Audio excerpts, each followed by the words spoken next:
get started. Good evening. I apologize. When this comes on, it'll probably get really loud, so I will try to adjust quick. Really nice to see everyone. So nice to have such a big crowd here tonight to celebrate and recognize all the amazing staff that we have here across our district. For those of you who know the Reading Public Schools well, whether that's as a student, as a parent, as a community member, or as a teacher, you know what really defines our district and makes our district special is the incredible staff. So tonight we are here to celebrate staff who have dedicated their careers here and are now moving on to their next chapter into retirement. We'll be celebrating staff at various milestones of their careers, 3 years, 10 years, 20 years, and yes, 30 years. And then we will also be recognizing some staff who were nominated by many of you out there as those who represent the absolute best of our best in our community through our Distinguished Staff and Distinguished Teacher Awards. So tonight is a night of pure celebration and recognition. I'd also like to thank a couple of people who maybe are behind the scenes tonight. One, our amazing food service staff who put on a nice reception downstairs. If we give them a round of applause. If you haven't been following the district close, you're eating every day in our cafeteria, you'll know that the cafeteria is providing awesome food for our students each day. The student participation is through the roof, and they are just doing an amazing job as a program. So a huge thank you for their work tonight and for what they do every day. Also, a huge thank you to our HR team who put together all of the awards, recognition, celebrations tonight, including Alexis, who's here as a VIP. And I'd also just like to thank, there were so many nominations or recognitions of staff who may not be recognized tonight, but just know behind the scenes, we have close to 1,000 staff who day in, day out go above and beyond for our students. So a huge thank you and recognition to them. So to start, we'd like to start with our professional teacher status recognition. These go out to staff members who are now completing their 3rd year in the Reading Public Schools, which starts to show us that this is a place where they want to put down roots and be a part of our community for a long time. Fall into a couple of buckets, some who are in their 3rd year now of teaching altogether. Yes, you made it, you survived. Others who decided to either switch careers or switch districts and really want to be here as part of our community. So we are going to call names one at a time. If you don't mind just standing up, and if you're already standing, waving, and we're just going to call them one at a time for recognition, and they should have received already their certificates when they came in as well. So to start, and you'll see the names up here, first, Jess Ayer.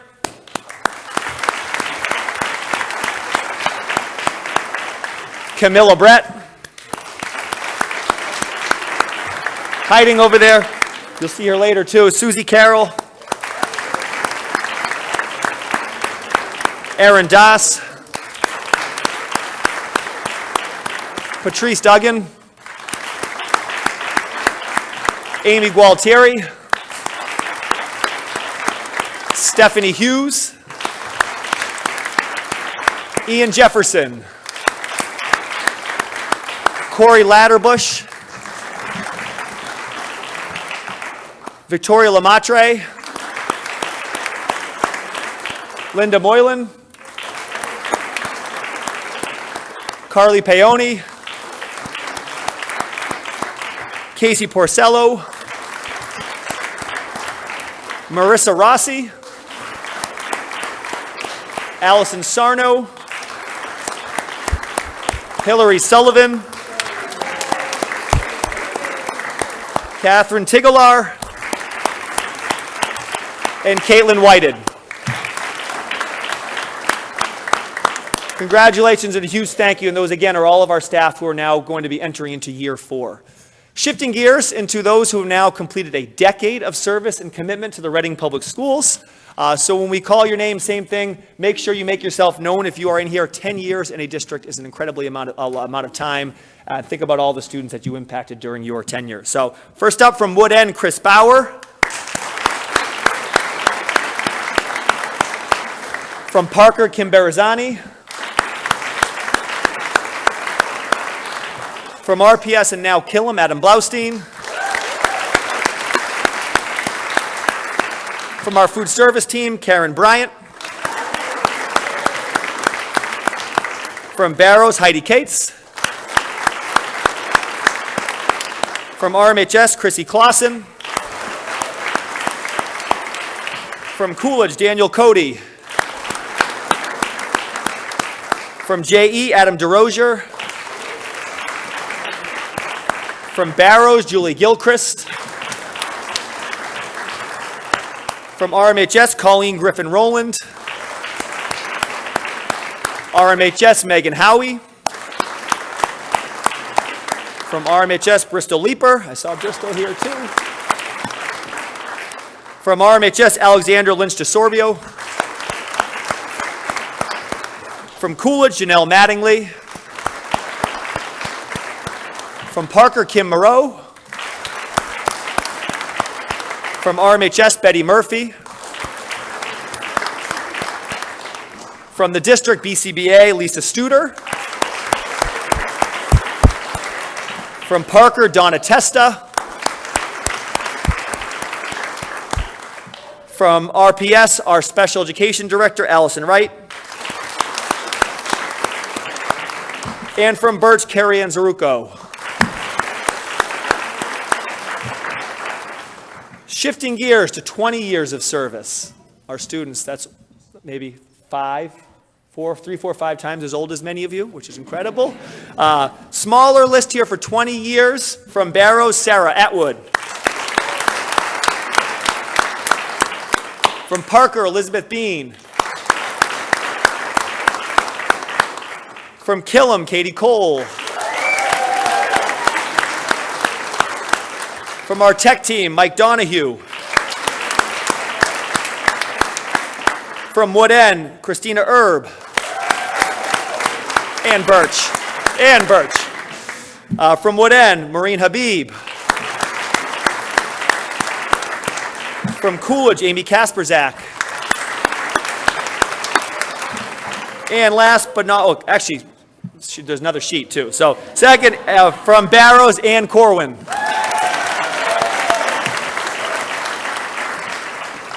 Second group here, from Coolidge, formerly Wood End, Steph Malone. From Coolidge, Sarah Marchant. From Coolidge, Nancy Matheson. From Killam, Tanya McGuire. From Wood End, Roberta McCrae. From RMHS, Andrea Mooney. From our food service team, Maria Moraes. And last but not least, from Killam, Ann Sweeney White. Fun fact to Paul Garrett, who hired many of the Killam staff, is here celebrating too. So,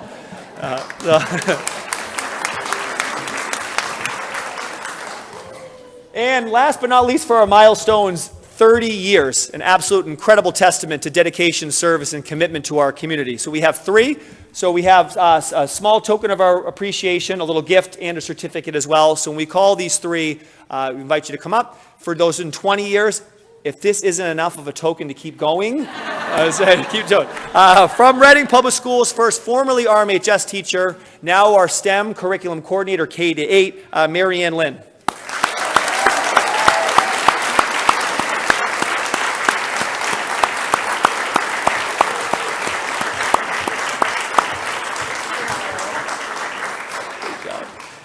And from Coolidge Middle School, Pamela Nato.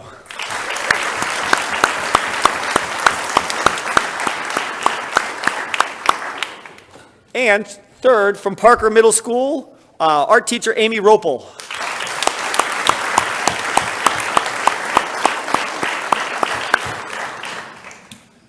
All right, shifting on to bittersweet.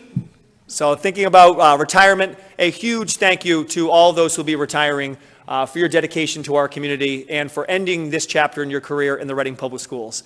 So we will invite up our 5 retirees one at a time for a round of applause and also a certificate and a card from our district as well. First, we'd like to say from our food service team, Joanne Fuccione.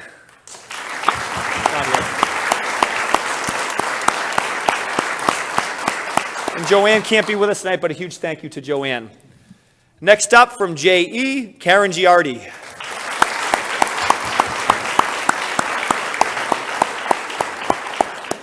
From RPS across the district, I think has probably been in every school, Flory Johnson.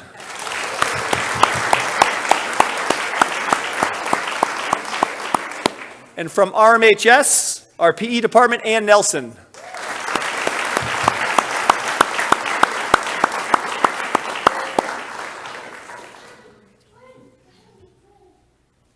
Congratulations.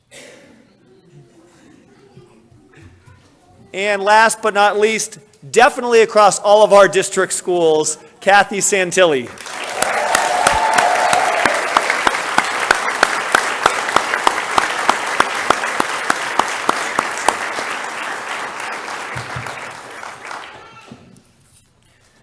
So we're going to shift gears and move on to our Distinguished Teaching Awards. So these go out to those who are in the RTA, in our teachers union, representing what we say is staff members who go above and beyond in service of our students. As those here may know, people can be nominated by students, by staff, by community members, by alumni. They submit a nomination form to us and to our leadership team. We look through all of them, and then we try to make some very difficult decisions around one of the many deserving nominees. Those who did not receive the recognition also received an email from us that had the nomination and what the community members said about them. So they sort of, if you did make a nomination and their name's not called tonight, please know that that staff member also was notified of the recognition that you provided them. This is a pretty incredible list of educators, so we're excited. When I call the staff members up, there's also someone here in the crowd who will be coming up, in some cases sneaking up, they don't know, to be able to speak about some of the contributions of this staff member to their respective school community. What's that? So our first one, we're going to start with our high school team. So we're going to have our two recipients from the high school, are Jane Stewart Cunningham and then Steph Lassise, and we'll ask both to come forward, and Principal Callahan will come up and speak about both of those recipients. So Jane and Steph, come on up.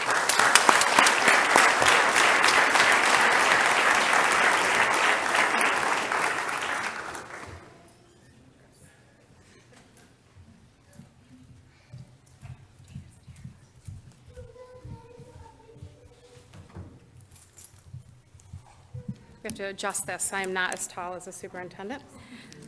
So this evening, Ms. Cunningham wasn't able to be here, but I want to say that she had one of the highest nominations, in my opinion, because it came from a parent who just said that Jane was always there for both of her children, and we're, to me, as an educator, that is one of the highest compliments that you can receive from anyone.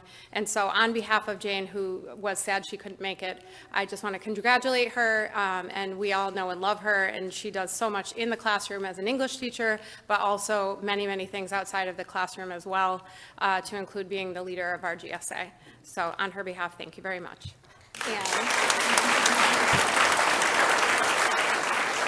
And the next distinguished staff member we're going to recognize is Stephanie Lassise, but I am not worthy of saying all the great things about her, and I'm going to turn it over to several of my staff members at the high school. All right, so we compiled everything that everybody said about Steph. She's a caring and thoughtful leader. She sets the standard of professionalism and steps in to assist her colleagues with sincere altruism. She works tirelessly morning, noon, night, vacations, weekends, as our department head to support all of us as we help and support our students. Stephanie consistently goes above and beyond for her students, but also for her colleagues. She is the consummate team player. She'll never ask her team to work harder than she does, and she was always willing to sit with anyone who needs support to guide them through the challenge. Stephanie is a natural mentor, and she genuinely wants to help those around her be the best versions of themselves. In the classroom, Steph is an exceptional teacher, building strong relationships with students with spot-on instruction. She has an ability to build strong, meaningful relationships with all of her students and creates a positive and inclusive learning environment. She works with kindness, understanding, and genuine care for students and colleagues alike. Stephanie consistently challenges her students with high expectation and then helps to provide the structures needed for them to meet those expectations. Stephanie is invaluable as a teacher, colleague, and a department head, and we are truly fortunate to work with her.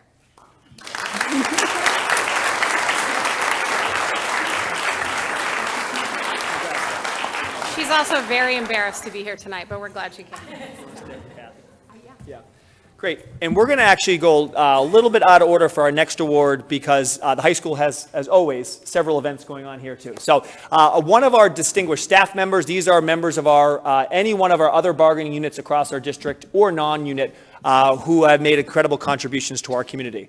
So, as you'll see, there is a recipient from RMHS, Kathy Kinney. So I invite Jess to come back up to speak about Kathy.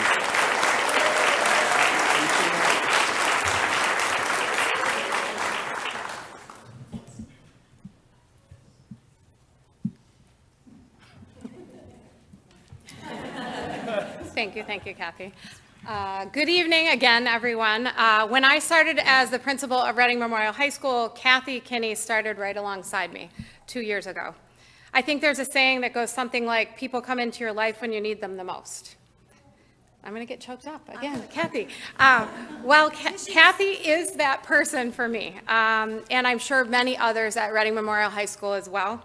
From day one, she has been the steady heartbeat of RMHS as we started together. She keeps us all on track, from the moment the doors open in the morning to the very last light being turned off in the afternoon and evening. She is the first friendly face many of us see in the morning. She's there before all of us, and often the one reminding us gently but firmly what we've forgotten to do in the afternoon. She is dependable beyond words. She brings a smile to everyone's face and somehow miraculously keeps us all laughing.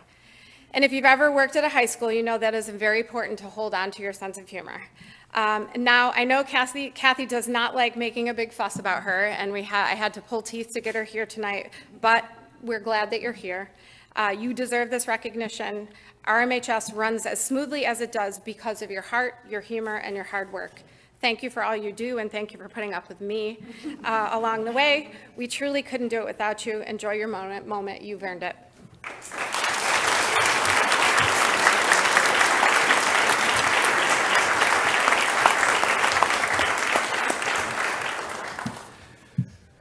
Great. Thank you, high school team. So now shifting gears, we'd invite the team representing Linda Boyages to come up from Rise Preschool.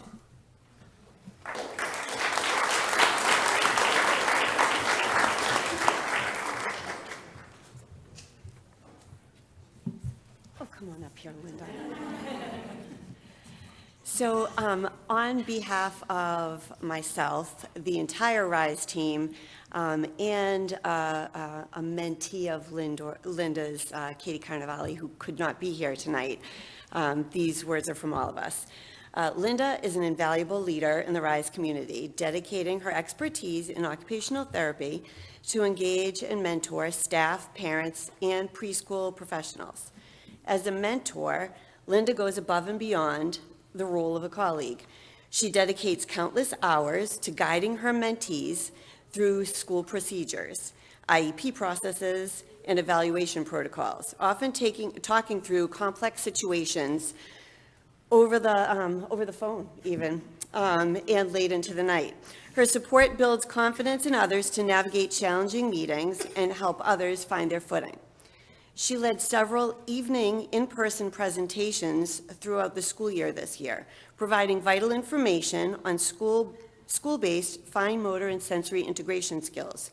Her sessions emphasized the importance of play-based approaches to skill development, equipping RISE staff, private preschool educators, and parents with practical strategies to support children's growth. In addition to her after-school presentations, Linda has demonstrated exceptional leadership and collaboration skills at RISE.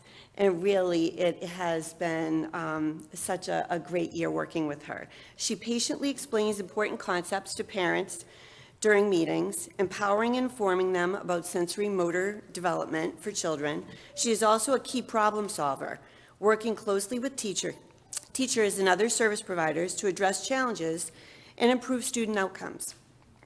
Her willingness to volunteer her time as a member of the RISE leadership team further reflects her commitment to the success of the entire community as she continuously goes above and beyond to support the growth and well-being of all involved.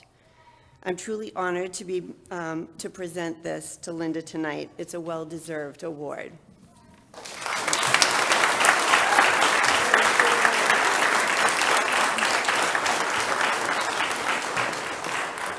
We invite up the team from Camilla Brett from Barrows to speak on her behalf.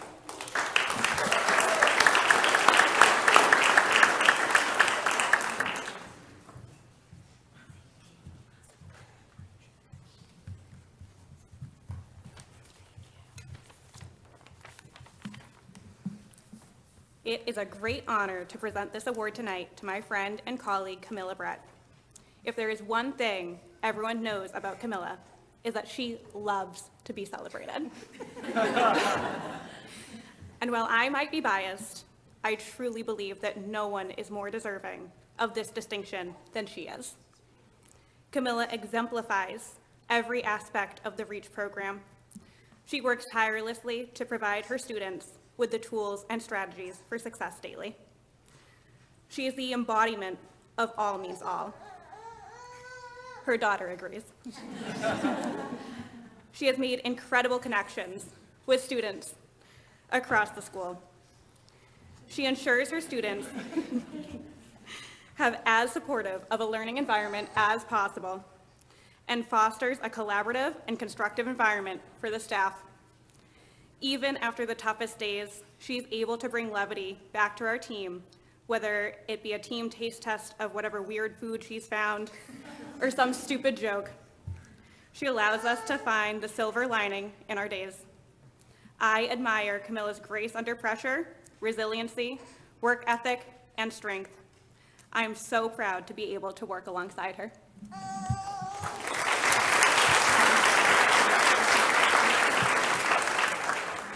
All week long, the staff at Barrows have made a big fuss over Camilla, asking for her autograph, trying to take her picture, telling her how distinguished she looks. She hates it. But I hope deep down, she is as proud of this accomplishment as we are of her. Camilla is the backbone of the REACH program, and we would be lost without her. The impact she has had on our students will stay with them for years to come. She has a seemingly endless reserve of patience and an easygoing personality that can coax a smile out of just about anyone. She is usually the first one to help support a student in a challenging moment, often knowing exactly the right thing to do or say to help them. Camilla is not just my colleague, she is my role model and my friend, and I am so honored to present this award to her.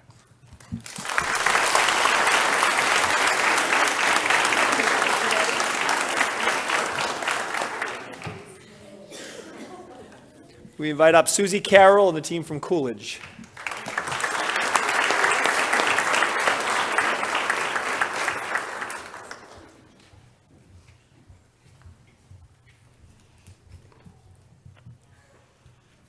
Good evening, everyone. I'm reading the following on behalf of the two special education paras who nominated Susie, Janelle Gretorix and Michelle Lucerna, who couldn't be here tonight, but they are in Susie's classes every day, and they see where she's coming from and what's happening in there. And I am also happy to have contributed to this and to honor Susie as she is so well deserving of this award. Susie Carroll is the type of teacher every student deserves. Kind, patient, and always willing to go the extra mile. She started at Coolidge only 3 years ago, new to the career and ready to give it her best. And her best, she has shown us, is quite remarkable. Over these 3 years, Susie has balanced raising a family, who I'd like to acknowledge right behind her, and they mean the world to her, truly, with working full-time while also earning her master's degree, so that's a lot to juggle. We don't know where she gets the time and energy to do it all, and yet she does so with grace, calm, good humor, and steadfast commitment. She also has the ability to make those around her feel as if they have her full attention, her full care, and her full priority, be it her home family or her Coolidge family.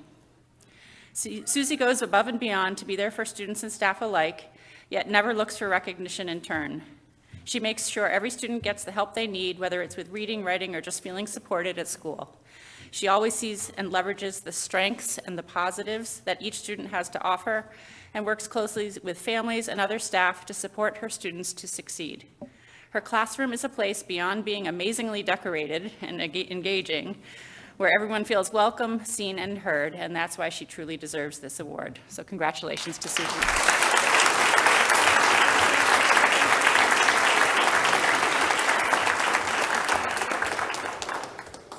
We invite up the team from Killam and Katie Cole.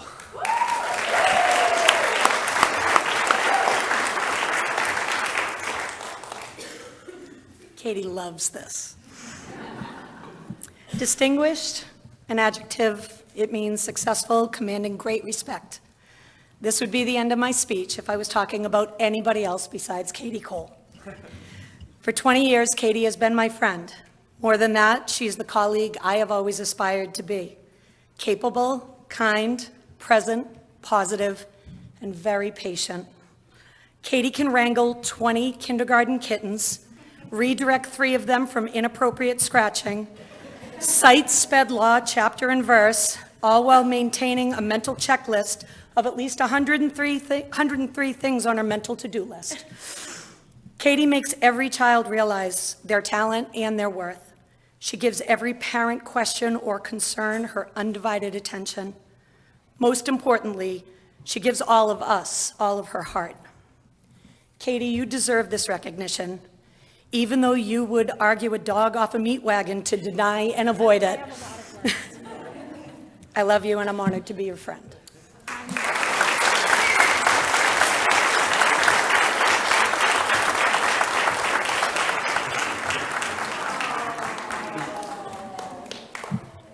I know Ashley Dennis can't be with us tonight, but I would still like to invite up the team from Birch to speak on her behalf.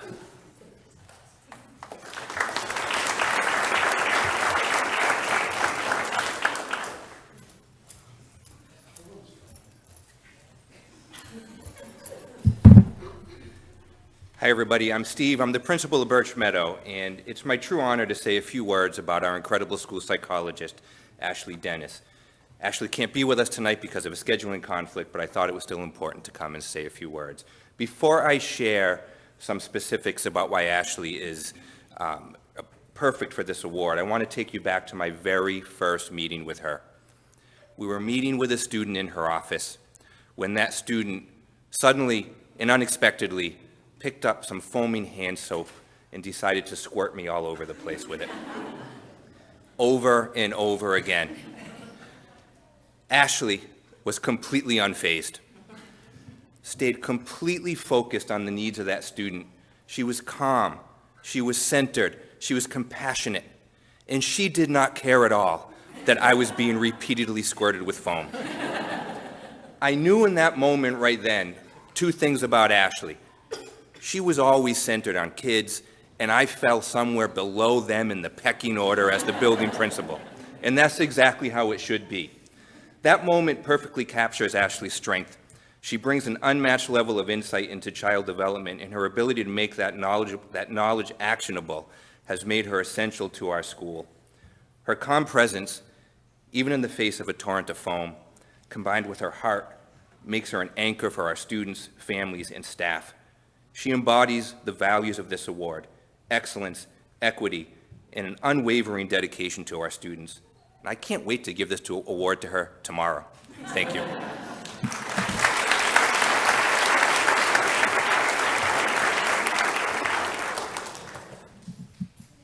Next up, we invite up the team from Wood End for Julian Lind.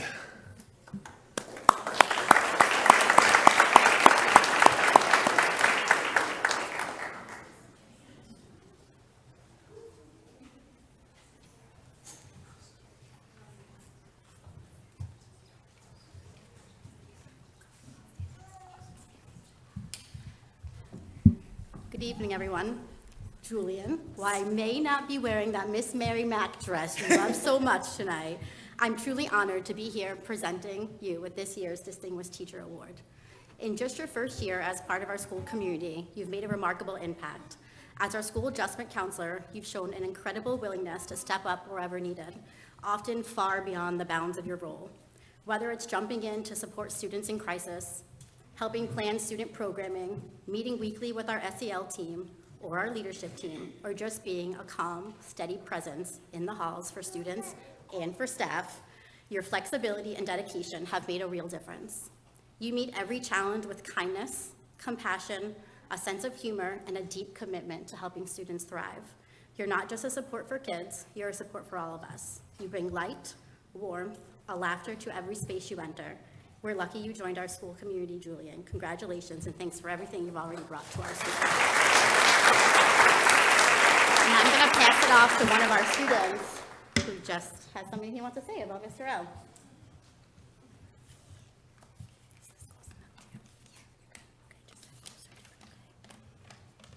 Mr. L always helps me when I am having a hard time.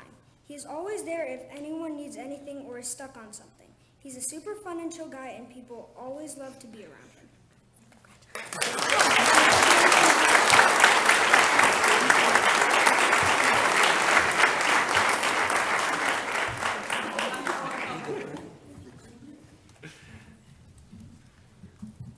Next up, the team from Parker and Casey McKay.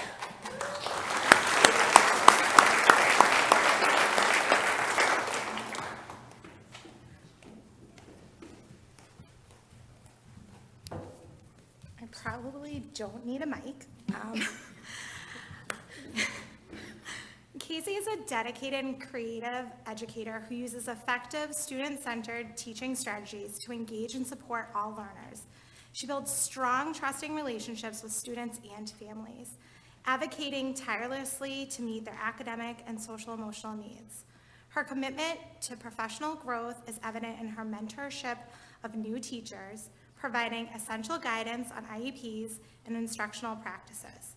Beyond the classroom, Casey actively contributes to the school community through leadership roles, event coordinations, love to hear you sing, and student support. Her kindness, professionalism, and lasting impact make her truly deserving of this award.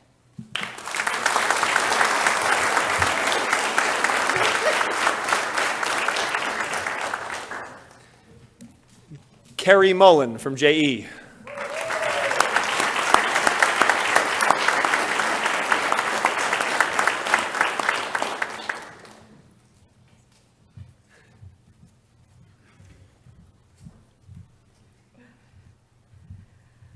All right, good evening, everyone. I am so dedicated and honored to dedicate this award to Carrie Mullen.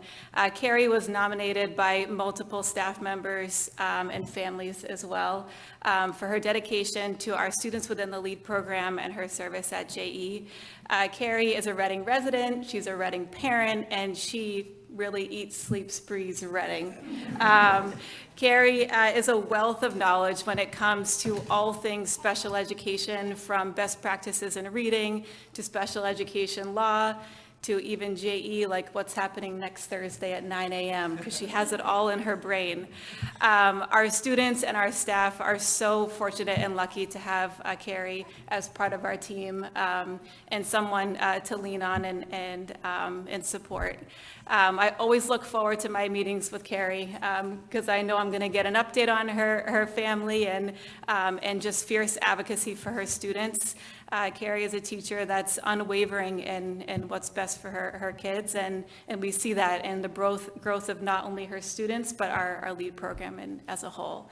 So Carrie, congratulations, you deserve this, and I'm honored to present this award to you.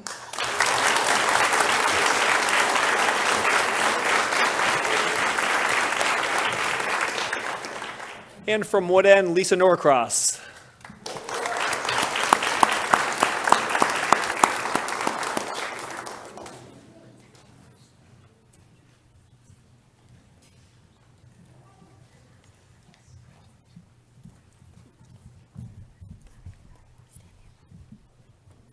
I'm honored tonight to be presenting this award to Lisa. Lisa pours not just her energy, but her heart and soul into every moment of the school day. Her commitment to her students, her colleagues, and the entire Wood End community is admirable. She's so much more than an exceptional teacher. She's a steady, uplifting presence and an inspiration to everyone who's fortunate enough to work alongside her and learn with her. Every decision Lisa makes is guided by her interest in strengthening the school community. She brings creativity, compassion, and a deep sense of purpose to her work, finding innovative ways to engage learners and always trying to spark their interest and curiosity. She is, in every sense, the heart of Wood End.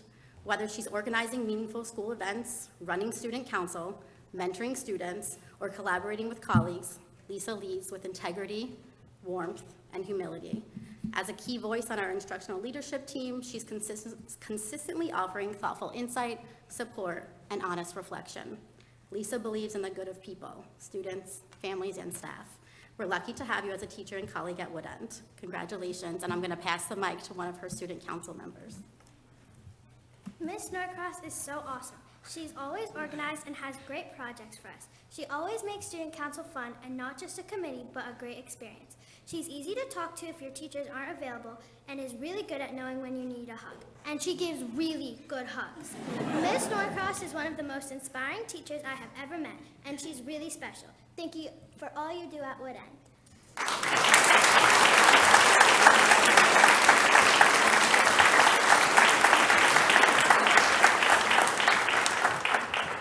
And from our health service team, someone who touches many of our schools, including RMHS, Nicole Pelly.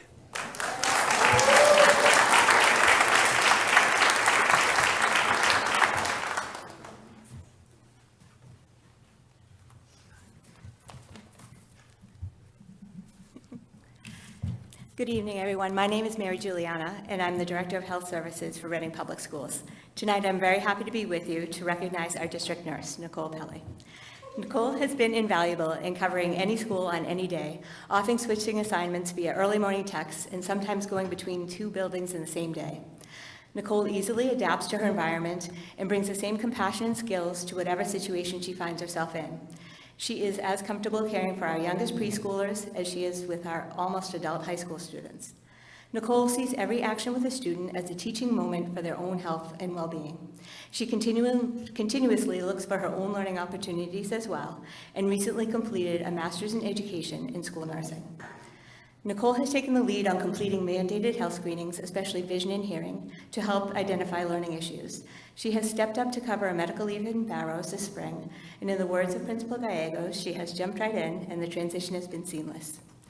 Barrows students have shared the following about Nurse Nicole. You are so kind and help everyone.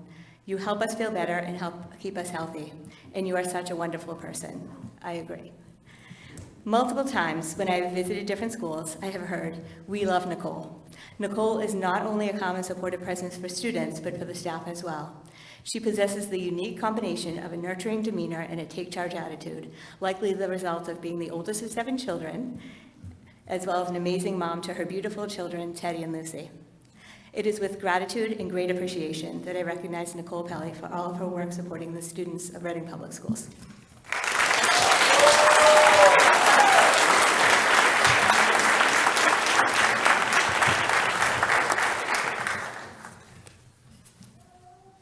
So we'll move on now to the rest of our Distinguished Staff Awards. So again, these are staff members who are not in our RTA, or Reading Teachers Association, but are in any one of our other district bargaining units or not in a unit. So this can be span a variety of different roles across our district, and you'll see many of them represented right now, right here.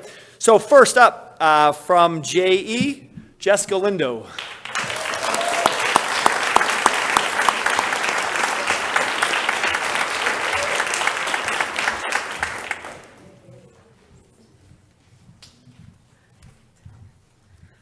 All right, good evening, everyone.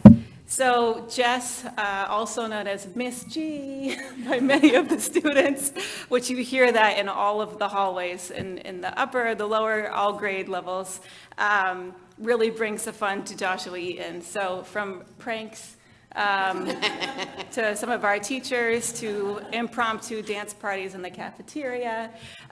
Miss Galindo has fun wherever she's in, and also does a wonderful job in really whatever situation. So whether it's getting 200 kindergarten and first graders to listen during lunch, to teaching a small group reading lesson, to working to support a student that she might not even know that well in the hallway, Miss G does an incredible job working to support all of our students. Miss G, if you're, I said at the beginning that if you're in the hallways, you will hear Miss G from many students, but she is so loved and adored by all, and frequently shares that she loves our students just as if they were her own, and they feel that. So thank you, Miss G, for having our students feel seen, heard, and loved at JE.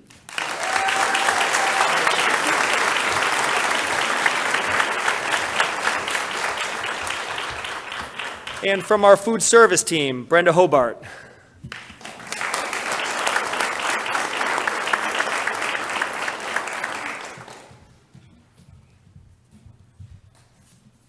Good evening, everyone. Unfortunately, Brenda was unable to be here this evening, so I will speak on her behalf and receive her award to give to tomorrow.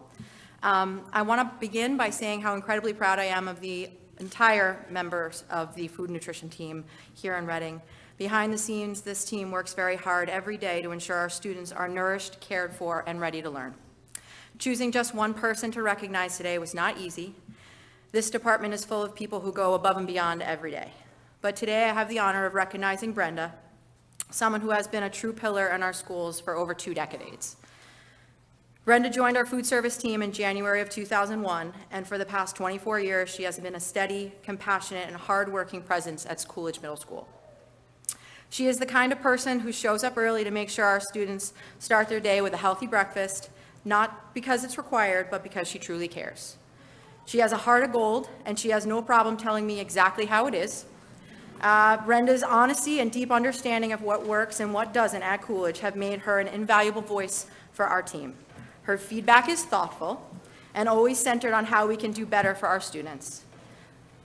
Last year, when we were short-staffed here at the high school and still needed to serve our nearly 1,100 meals a day, Brenda didn't hesitate to help out. After working a full day at her own school, Coolidge, she volunteered to help come to the high school for the team and help them stay on track for the next day. That's the kind of teammate and the kind of person that she is.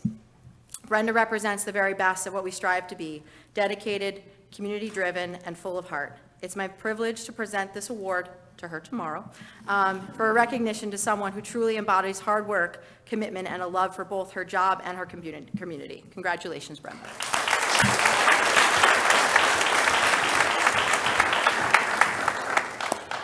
We invite up Bree Caro and the team from Coolidge.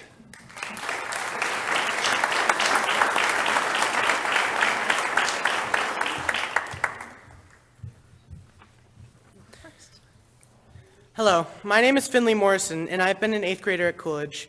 Throughout the time I've spent at Coolidge, Miss Caro has been a kind and determined person day in and day out. She's always nice, like when people arrive in the morning and she says good morning. She's always trying to do what's best for everybody, but is also able to do serious work when necessary without being unfair or cruel. If I were in her position, especially at lunchtime, I would definitely be overwhelmed with work and would definitely not be able to control the chaos of the cafeteria. And yet, Ms. Caro is able to do it easily and efficiently. This, and for many more reasons, is why I nominated her for the Distinguished Staff Award. I truly believe she is incredible at what she does, and that she fully deserves this award, as well as all the thanks of the Coolidge Middle School students and staff.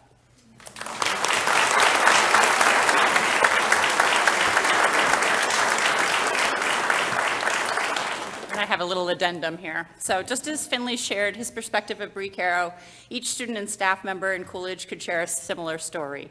In these stories, you would hear one common theme, which is that of Bree's compassionate nature. The other commonality would be how impressive and somewhat scary her booming voice can be when she wants to silence a room, but that's for another day. Bree has a phenomenal way of balancing high expectations for students with treating them with the utmost respect through all of the expected and often unexpected bumps and errors made during the messy phase of what we know as middle school.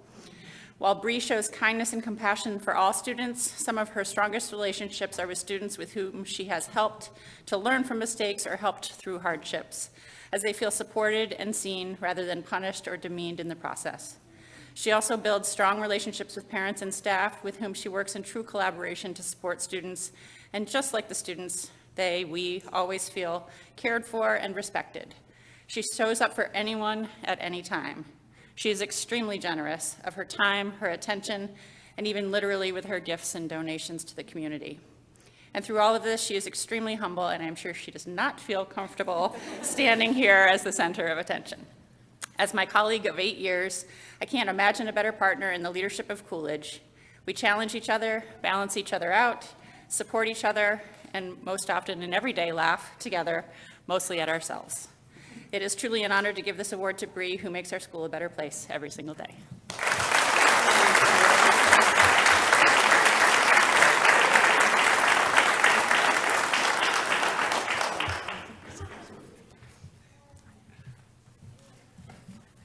And from Coolidge, Dina Kenny.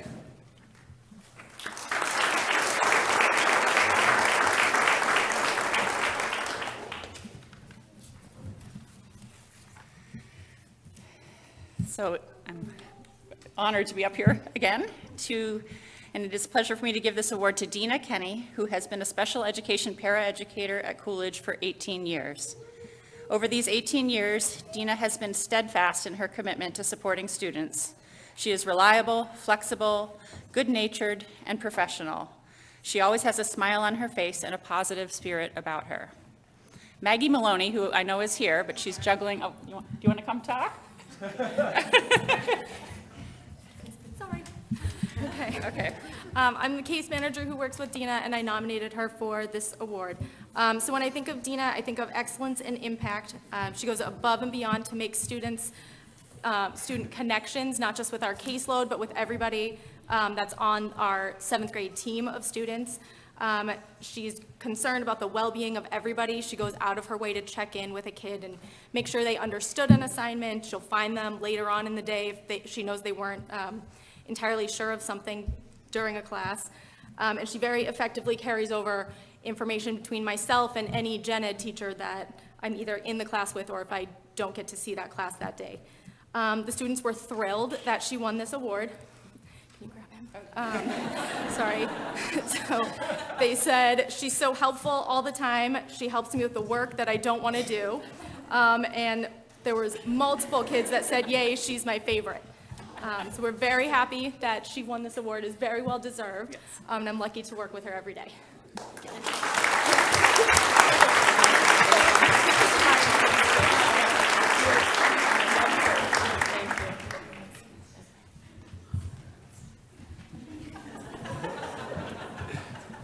Next up from our facilities team, Jim Morley.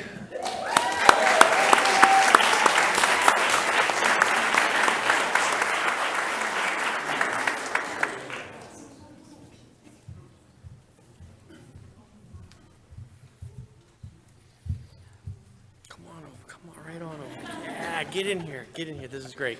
So, so I was thrilled to find out that Jim was going to be recognized tonight. Jim started with us 6 years ago. 2018. Yeah, 6 years ago. Anyway, sorry. No, eight. Yeah, great. So he started with us 8 years ago. He started as a substitute. He came on full time. He was a night guy at Wood End. He came over to the high school, took on the mid-shift here, which is sort of a catch-all, do everything you can, and try to go home at the end of the night and come back again tomorrow. He made it through that shift and through those years on that shift, and now he is the day guy here. And I will tell you, everybody in the building loves having him here. He is the kind of guy that just his work ethic is unmatched. He never says no. He does everything he can to provide services and keep the building running for everybody inside. He's out there at 4 a.m. to open for elections. He's here at 12 o'clock at night. He is here for snow and ice. It's a tall job, and he does it all, and he does it with a smile on his face. So anyway, I'm thrilled to have him, and I think everybody else here is too.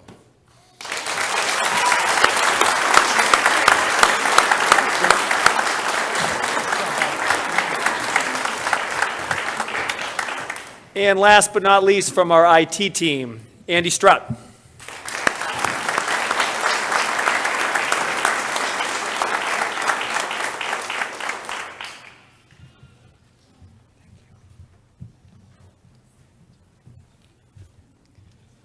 Good evening.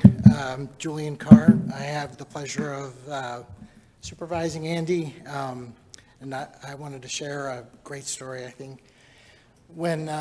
So Andy was part of the team that interviewed me when I applied just over 10 years ago. And when I came in, there was a group of probably 8 or 9 people in a conference room with the superintendent. I was a little overwhelmed. I had come from the corporate sector and wasn't really sure what to expect, being peppered by so many different people and different questions. But Andy was the calm in the room. He really grounded the situation, helped me relax, and he was part of the reason I really wanted to come and work here. Now, fast forward to after they offered me the job and I showed up, and Andy greets me at the door and he goes, "Are you sure you want to be here?" And I said, yeah, I really do. He goes, the entire network is down. Nothing is working, and we don't know what's wrong. But I have to say, Andy really, for that being my first day, he helped me through what could have been a huge disaster for me. And I think since that day, I've really appreciated how Andy he more or less manages me. So what can I say in 1 minute about Andy? It's hard to capture Andy Strutt's impact in a minute, but here's what stands out. Andy is the calm in the storm. Whether he's supporting MCAS or scheduling, whether he's stepping into the digital misadventures of the district, or whether he's untangling phone system issues. That's decided to be extremely dramatic. He brings expertise, steadiness, and heart to every situation. These reflections come not only from me, but from many across the district. Sarah Marchant, Diane Finnegan, Marion Lynn, Kathy Santilli, and countless others who have shared with me their thoughts on Andy, his incredible presence and contributions. Colleagues describe him as responsive, kind, and endlessly patient, someone who not only solves the tech problem, but somehow manages to make you feel better while he's doing it. From Barrows to Wood End, across the entire district, Andy is known not for just what he does, but how he does it, with humility, clarity, and a sense of humor that makes even the toughest moments manageable. Andy is the stealth force behind so many of our day-to-day miracles, quietly fixing things before most of us even know they're broken. So if excellence were a superpower, Andy, he would wear a Union Jack cape, fix your Wi-Fi, and vanish before anybody could say thank you. But we do say thank you, Andy. Your work matters. You matter. And this district is stronger because you're in it. Thank you.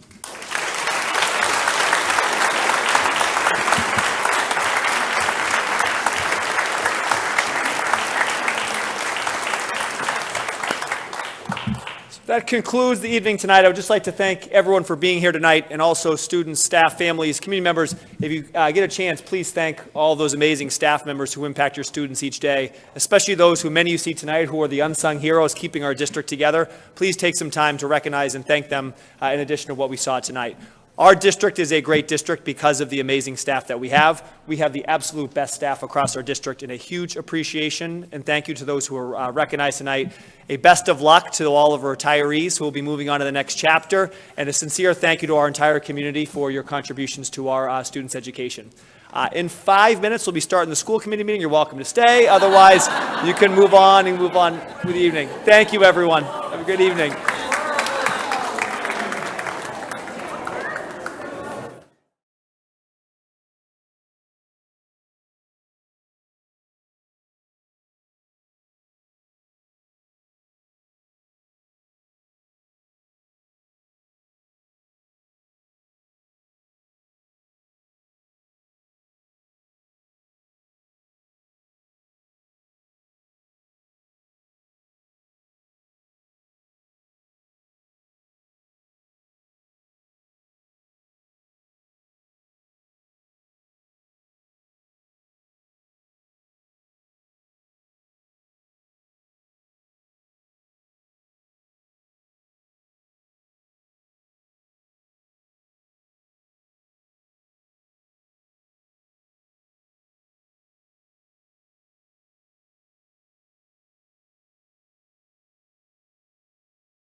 Committee meeting to order.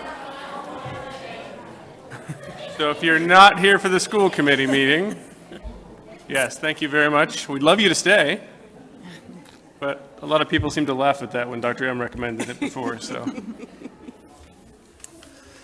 Okay, with that said, a little bit of an echo. Hold on one second. What am I doing? Okay, so we will start with the agenda walkthrough, and then we'll dive into the meeting. So I call, first of all, calling the school committee meeting to order at 7:05 p.m. From there, we will start with public comment, and public comment for the school committee covers anything not on the agenda. So if you're here to talk about anything on the agenda, we'll hear your feedback at that point in time. We then move to our focus on excellence, and tonight, and many of the people still in the audience, are for our elementary student writing that has been published by ARC. And there's going to be quite a celebration for that, so thank you. We'll then move to our consent agenda, and then from consent agenda to reports. And we have our student report and some administrative reports, and then the school subcommittee/liaison reports. From there, we'll move to new business. Actually, from there, I'm going to recommend that we take something out of order, according to the agenda, and that's my mistake for missing it before, which is the Joshua Eaton name removal deliberation and potential advisory committee. After that, we'll move to new business, which includes the FY25 end-of-year personnel update, the review of the Reading Paraeducators Association Memorandum of Understanding, an end-of-year learning and teaching curriculum update, and a special education reserve fund report with a vote on what to do with that money, or how much to put into the reserve fund each year. We'll then return to old business to include policy updates, and we have one amendment, which we had tabled from before, which is employment of principals, which we have since amended since the last meeting for the committee to review.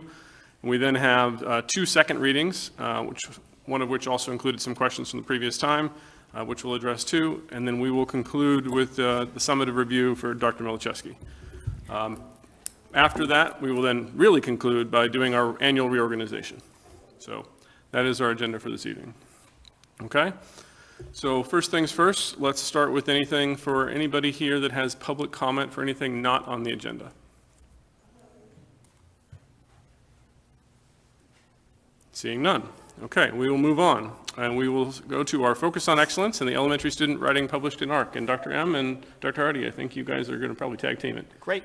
Welcome, everyone. We're thrilled to see so many people here, and I know many are here to celebrate our students. I'm going to turn over momentarily to Erin Birchall, but as a little bit of context, what you're about to see, we are joined here by Evan from ARC Core, many of our students, many of our families. We are about to celebrate many of our students who have had the rights to their writing purchased and will now have their writing published. So they will be presented with a special award and also public recognition. So we'll invite Erin up to share a little bit about what this looked like, how the awards were selected, and then we'll turn over to them to present some checks and some awards. Hi, everyone. Thank you for being here tonight. So a couple of months ago, earlier in the year, ARC reached out to me and asked if Gina Rose, who is the CEO of the American Reading Company, could come and spend a day in Reading Public Schools. She really wanted to focus on student work because she had heard such great things from so many people in ARC, in communities around here. We were so excited to have her and Evan Glasson here, and we spent an entire day going through all 5 of the elementary schools, visiting classrooms, looking at student work, and at the end of it, she asked me to collect a whole bunch of student work that she had seen throughout the day. She had written it down, Evan had written it down, they had names for me, titles, all of it. They were floored and excited by the level of student writing that they were seeing. I'm not surprised, because I see it every day when I'm in classrooms. And we've had 9 students this year in the district who ARC is publishing their work. Now, when I say publishing their work, what happens is ARC actually buys the rights from the students, buys the rights to their writing, and publishes them and distributes them to schools around the country. Pretty big deal. So we have published authors sitting here tonight, and we'd like to recognize them. I just want to say that these kiddos, and the work of their teachers too, honestly, reflect the hard work, the growth, and the skill we see every day in RPS. We're thrilled with the progress we're seeing in writing, and we're really excited to watch it continue to grow over the next years. So, what I'm going to do, Evan is here. He has a couple of words he wants to say, and then we're going to call all the kiddos up, and you're going to get your award, and you're actually going to get your check, too, today. Hi, everyone. Evan Glasson with American Reading Company. This is the best part of my job. I have only had, in the 9 years that I've been with American Reading Company, one other opportunity to go to a school district and present checks. So this is really a big deal. For you students who are getting awards tonight, you are published authors. There are many, many writers who aspire for their entire lives to be published authors. So it really is an exceptional accomplishment, and I'm thrilled to be here to celebrate it with you all. Congratulations. All right, so the first student we're going to have come up, and if her teacher wants to come with her too, she can, just to help, is Mira Ullman, who wrote a piece of work called All About Harpy Eagles. She's in Miss Manna's kindergarten class. So we have a kindergartner published.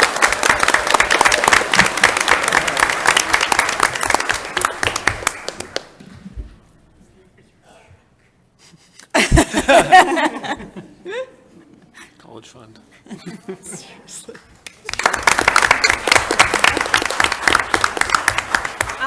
Next up, we have a first grader from Joshua Eaton in Miss McQuillan's class, who actually had 2 of his stories published, 2 of his pieces of writing. One was his family stories, which were amazing. I read them.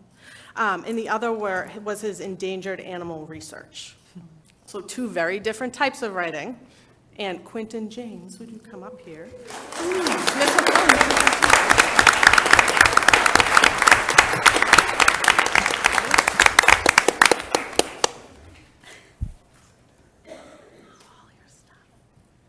Great job, bud.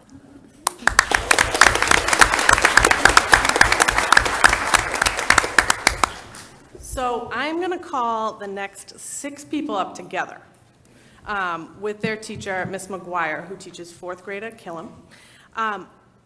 When Evan and Gina were at Killam and they were in Miss McGuire's class, she had an anthology of narratives all together in a book. And they read through them and they read through them. And these 6 students were chosen to have their work published in a historical fiction anthology that will be published and sent out everywhere. So would the following folks please come up here with Miss McGuire? So we have Adele Storty.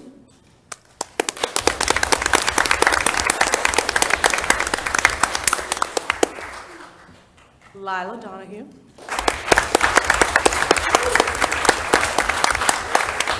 Melissa Bailey.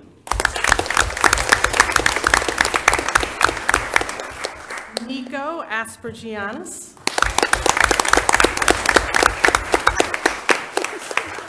Sarah Chan.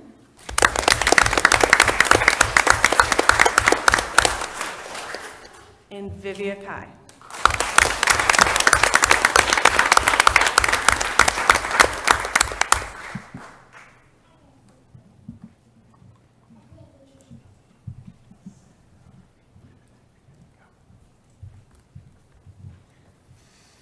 It's going to be one fun picture.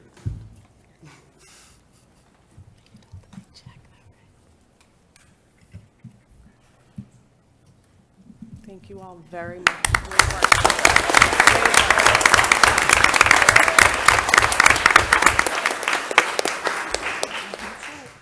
And last but not least, we have a 3rd grader whose name is Reagan Reardon. She is in Miss Duff's 3rd grade class at Barrows Elementary. Reagan wrote a traditional tale. It was an alternate Cinderella story. The title was Henrietta. It was about a hedgehog. The illustrations were as good as the writing. And Reagan is actually getting an award of excellence from ARC.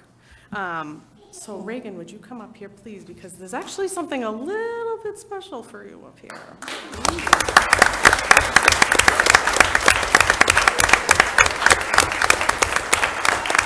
Mrs. Gallegos is coming up with her.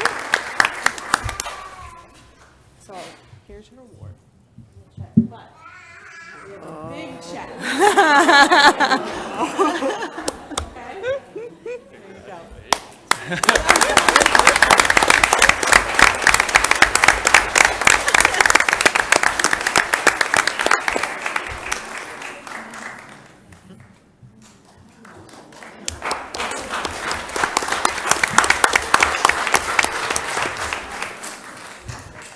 you to everyone for being here. Families and kids, keep writing. Honestly, this was one of my favorite things that's happened this year, was to get to stand up here and call you all up here and congratulate you. Excellent, excellent work. Thank you very much. And before you leave, children, especially teachers, principals, if you'd like to join us, ARC, if you'd like to, we have a tradition for our Focus on Excellence that we bring people down front. We take a picture with the school committee. So we'd love to have you join us for that. Hopefully require you to come down because it's one of our favorite things to do the Focus on Excellence as well. Reagan, bring the big check.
Thank you. I know, right? Hi, how are you doing?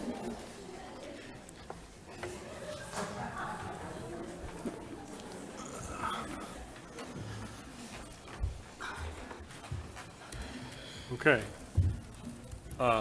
Well, you're welcome to stay around. Usually people don't, so I'd love you to stay, but we're going to move on to the rest of the agenda.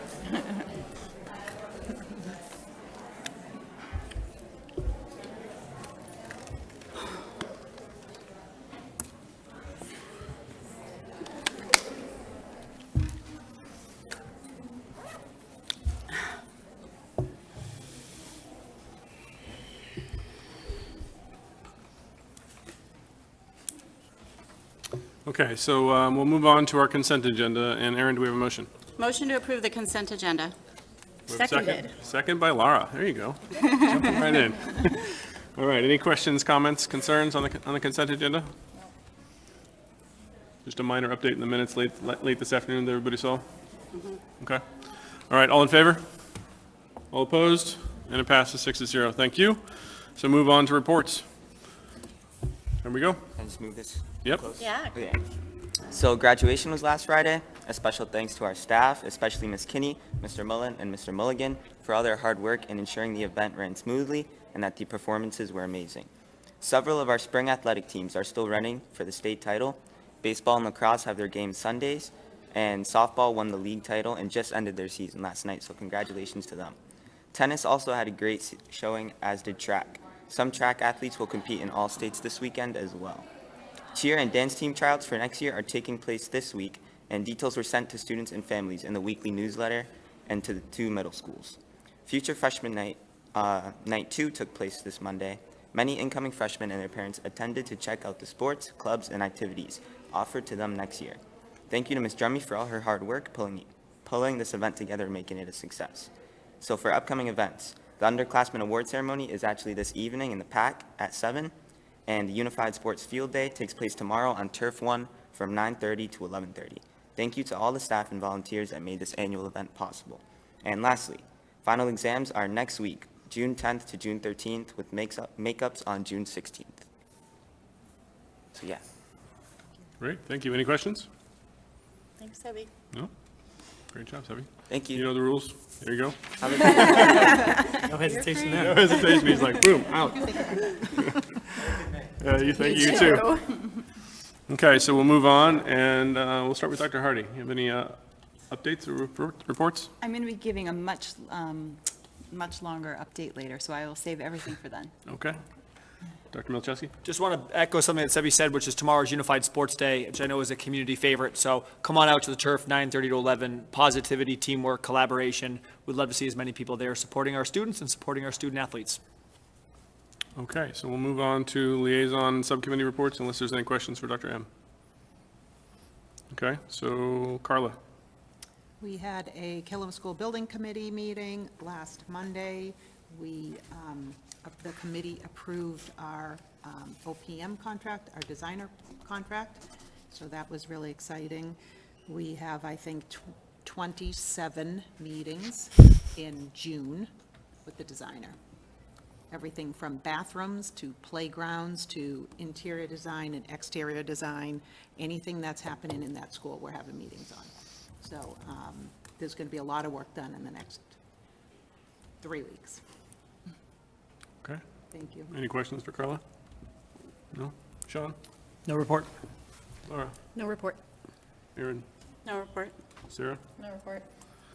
I have one report, not really a liaison report, but just to make the public announcement since I'm supposed to, according to MGL 30A, Section 22, subsection G1.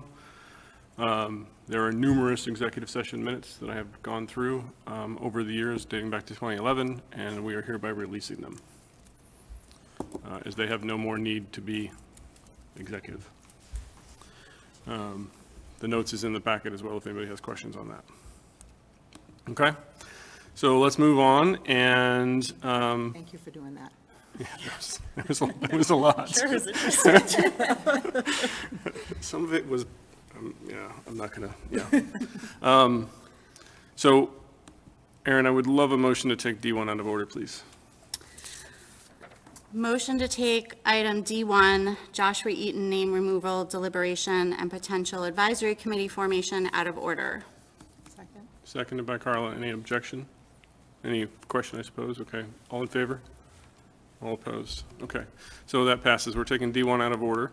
So in the packet is a memo outlining our process. As a reminder for the committee, we are using the older, recently amended policy FF, since the request came in before we adjusted FF. Fundamentally, the only difference between the two of consequence is that the submitters did not have to submit, 50 names of people who agreed with their request.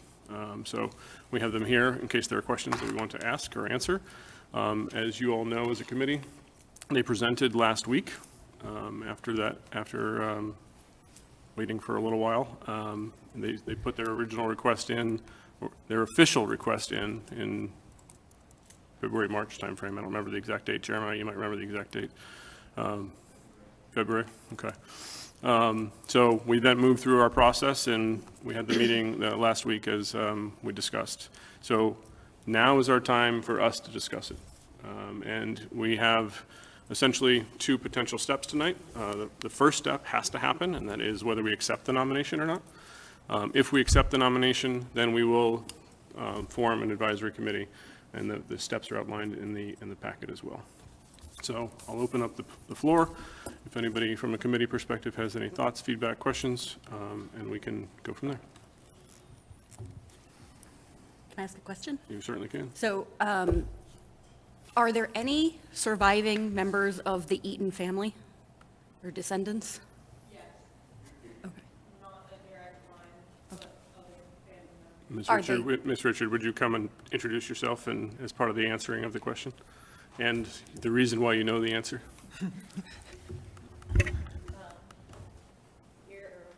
Either way.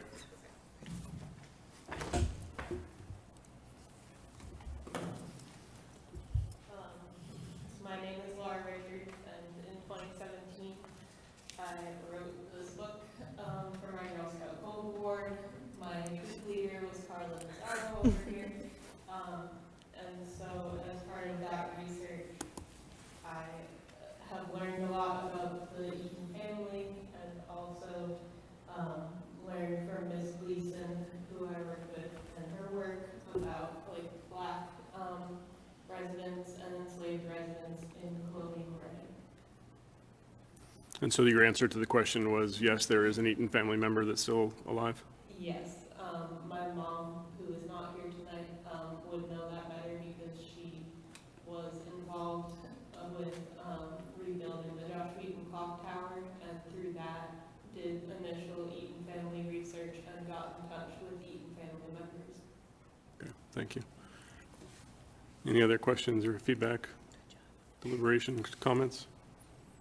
And maybe while we have Laura here, can I just clarifying my understanding? So my understanding is we don't have documentation around what happened to Joshua Eaton Sr.'s estate in terms of documentation of that. That's my understanding of it. Do we have, is there anything that I'm? I went to the Massachusetts State Archives as part of this project, and the documents that are there are a inventory upon his death. So Josh Wheaton Sr., Josh Wheaton's father, died without a will. So the reason that we have the name Cato associated with the Eaton family is that Cato appears on this inventory as like one of the pieces of property, unfortunately, that Joshua Eaton Sr. owned, and that is dated 1772. And the next time that Cato appears in the record that we are able to locate is in the work that Carrie Gleason did. So Cato Eaton served in the American Revolution. He was like serving in the place of John Brown, who was a white Reading resident. Was that voluntary? No. Okay. Any other deliberations or questions or comments? John? I've probably spent more time thinking about this vote than anything in 5 years on the school committee. There are a lot of reasons why I want to vote yes. One is simply I want to reward student advocacy and activism, and I think there's value potentially in advancing this to the next step. I appreciate how when the students spoke last time, but also in other conversations over the years, there's a real sort of visceral feeling, the weight of learning in a building where the name is shared with the slave owner, right? I hear that and feel that, but I also know that as much as I hear it and feel it, I still have a blind spot as a white person who's hearing from students, primarily students of color. What I've kept coming back to, though, is there are sort of two distinct questions. One is does Cato deserve to be honored in a meaningful way in this town? Question is undoubtedly yes in my mind. Second question, and the one that I think we're really answering the way our policy is structured, is whether Joshua Eaton Jr. is deserving of the honor of having the school named after him. Joshua Eaton Jr., at least as I understand it, was honored because he was the only person from Reading to die in the Revolutionary War. He was 19 years old. So I think that, is a really strong reason for somebody to receive this kind of honor. I'm really struggling, honestly, with stripping that away would be quite literally punishing the son for the sins of the father. I'm struggling. I'm struggling with that for those reasons. We're speculating about what his own attitudes were with respect to slavery and his own behaviors were with respect to slavery. And so I struggle with, stripping the name for that reason. What I do think, though, is that, this process and sort of going through the discussion and the thinking here is illuminated is there are a few things that we absolutely need to do. I don't think we've done a good job of making it clear that Joshua Eaton Jr. is the person that that the school is named after, and there's a distinction between those two individuals, an important one. I think regardless of the outcome here tonight, we need to double down on the opportunity to educate not only the JE community, but the whole RPS community on sort of the complicated legacy of the Eaton family, but also, Reading's sort of ugly history in this vein. And again, regardless of the outcome tonight, I think it is important that we find a way to honor Cato and tell his story as well. I think there was an email that we received today which was strongly opposed to us, making this vote, or voting yes on this evening. And there was a suggestion in it that, maybe we name a bench or a classroom or some other portion of the JE building or campus after Cato. I think we need to think about how do we honor Cato in a way that doesn't put it only in the context of the Eaton only in the context of the Eaton family. And so we need to think more broadly than that building, that site, and how we can appropriately honor Cato. So that's where I'm at. It's two separate questions. I'm, fully in support of honoring Cato. I'm really struggling with whether there's enough in the historical record to say that we should be, removing the honor from J.E. Jr. Okay, Aaron, you had your hand up? Yeah, so this is one I felt was important to talk through my process as well before just voting and not explaining myself. Similar to Sean, I've really grappled with this one long before we officially got to this moment, because we've been talking about this for years, right? I mean, I commend you for your persistence, your perseverance with this, for bringing attention to this, for sticking with it. You may have officially submitted in February, but the conversation's been happening for some time. And I think somewhat similar to Sean, I agree that Cato is worthy of having something named after him. I'll even take it a step further and say we could use a lot more diversification in our naming around town.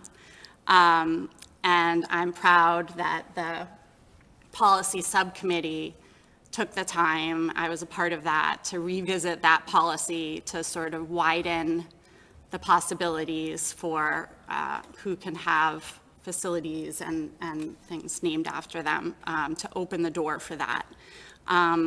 But similarly, I can't quite swallow removing the name of Joshua Eaton Jr. from the school. I think it's such an inherent part of that school and that community at that point. I recognize I have my own bias, both as a white person, but as a parent who sent 3 kids through the school. So I confess there's a little bit of an emotional attachment there. But I feel like he was a kid who went to war for the freedoms that we enjoy today and died for it at a very young age. As a parent of a 19-year-old, still very young. So I just have a hard time saying we need to then strip the name away. And I know that a lot of time and effort and thought has gone into this. So I would really love to see some consideration go into how to honor Cato better. But I can't get behind removing the name Joshua Eaton. Laura, you wanted to say something? I do. Not to sound like a broken record, but I also want to say I'm incredibly impressed with the fact that this is a proposal that came from students. I'm new to the school committee, but one of the things that I have kept hearing over and over and over again is that it's all about listening to the students. It's all about doing what's best for the students. And so I am struck by the power of that request coming from the student body themselves. I'm also a Joshua Eaton parent. I have one who has gone all the way through and one who's still there. And I'll counterpoint to Aaron and say, I really have no attachment whatsoever to that name. And I would go so far as to guess that most of the students in the school and most of the parents of the students in the school couldn't tell you who Joshua Eaton Sr. or Jr. was. And so from my perspective, I think that if this is what students are asking for, we have a responsibility to consider that the past is the past and that we don't necessarily need to be tied to it as firmly as some might think. I'm also struck by the fact that there's been a lot of discussion, obviously, in the last several years about DEI, and I think this is a really great opportunity for Reading to step up and demonstrate that it is willing to consider these kinds of proposals, and that it does want to recognize that it has this tangled history, shall we say. So I am in favor of at least forming the subcommittee, because as I say, I think it's really important to me that this is a request that's coming from the students within the district. Okay. Sarah, Carla, Sarah? Yeah, just briefly add on, I think, and Sean, you articulated it well. I think there's the two parts of this question of, do we have the documentation, the reasoning to remove the name and the honor from Joshua Eaton Jr. So I think that's one question. And then second, how and should we be honoring Cato and also all the enslaved people in Reading from that period, and how can we continue that work forward? I think, again, echoing what everybody else has already said, in terms of the student advocacy and leadership here has been just really impressive and wonderful to see, and I'd like to see that continued forward to a more broader community conversation as well. To your point, Aaron, about how do we bring greater diversity into how we approach naming and other things in town. So I think I'm still kind of I don't think we have enough to say we should be removing the name of the school at this point. You want to add anything, or? Sure. I too want to thank the students for their voice in bringing it forward. I've known Jeremiah and Tamia since they were little at Joshua Eaton with my own daughter. And, it's something that every district wants, right? They want their students to be able to express themselves and say things. And I struggle with that, the two pieces of it as well. I am extremely proud of Laura, and I think that she should write a sequel about Cato. If you haven't taken out this book, I got it from Joshua Eaton today. It's a diary of an interpretation of what Joshua Eaton Jr.'s diary would be. I too, using one of these things, looked up one of the articles that Erin alluded to a little bit about how the school got named. And the school was named because of this child, Joshua Eaton Jr., stepping forward and going to war to protect our freedoms and to allow us to say things that we want to say. And when I read that article, I was like, wow, this is really impactful and meaningful. And it's also very impactful and meaningful to hear how students feel when they have these experiences as well. I do have a problem with a trend that's been happening for years of bringing something down in order to bring something up. And I think we have to separate those issues. I feel like Joshua Eaton, as a veteran who died for our country, deserves where he's at. But I also think there's a story about Cato that needs to be told, and needs to be heard. And I would love to see something named after him and some kind of education. As part of your Gold Award as a Girl Scout, you can't just create a book, so to speak. It has to be part of the curriculum. There has to be a lasting impact. So I guess we could argue that having a book creates a lasting impact. But the teachers at Joshua Eaton use this book as well. And so I think that is part of the lasting legacy piece of it, to be able to tell both stories side by side. And maybe it's a prompt of writing diaries from multiple points of view. I think that is a kind of a interesting way to approach it. So I guess I'm last, and yet I was first at the same time. So,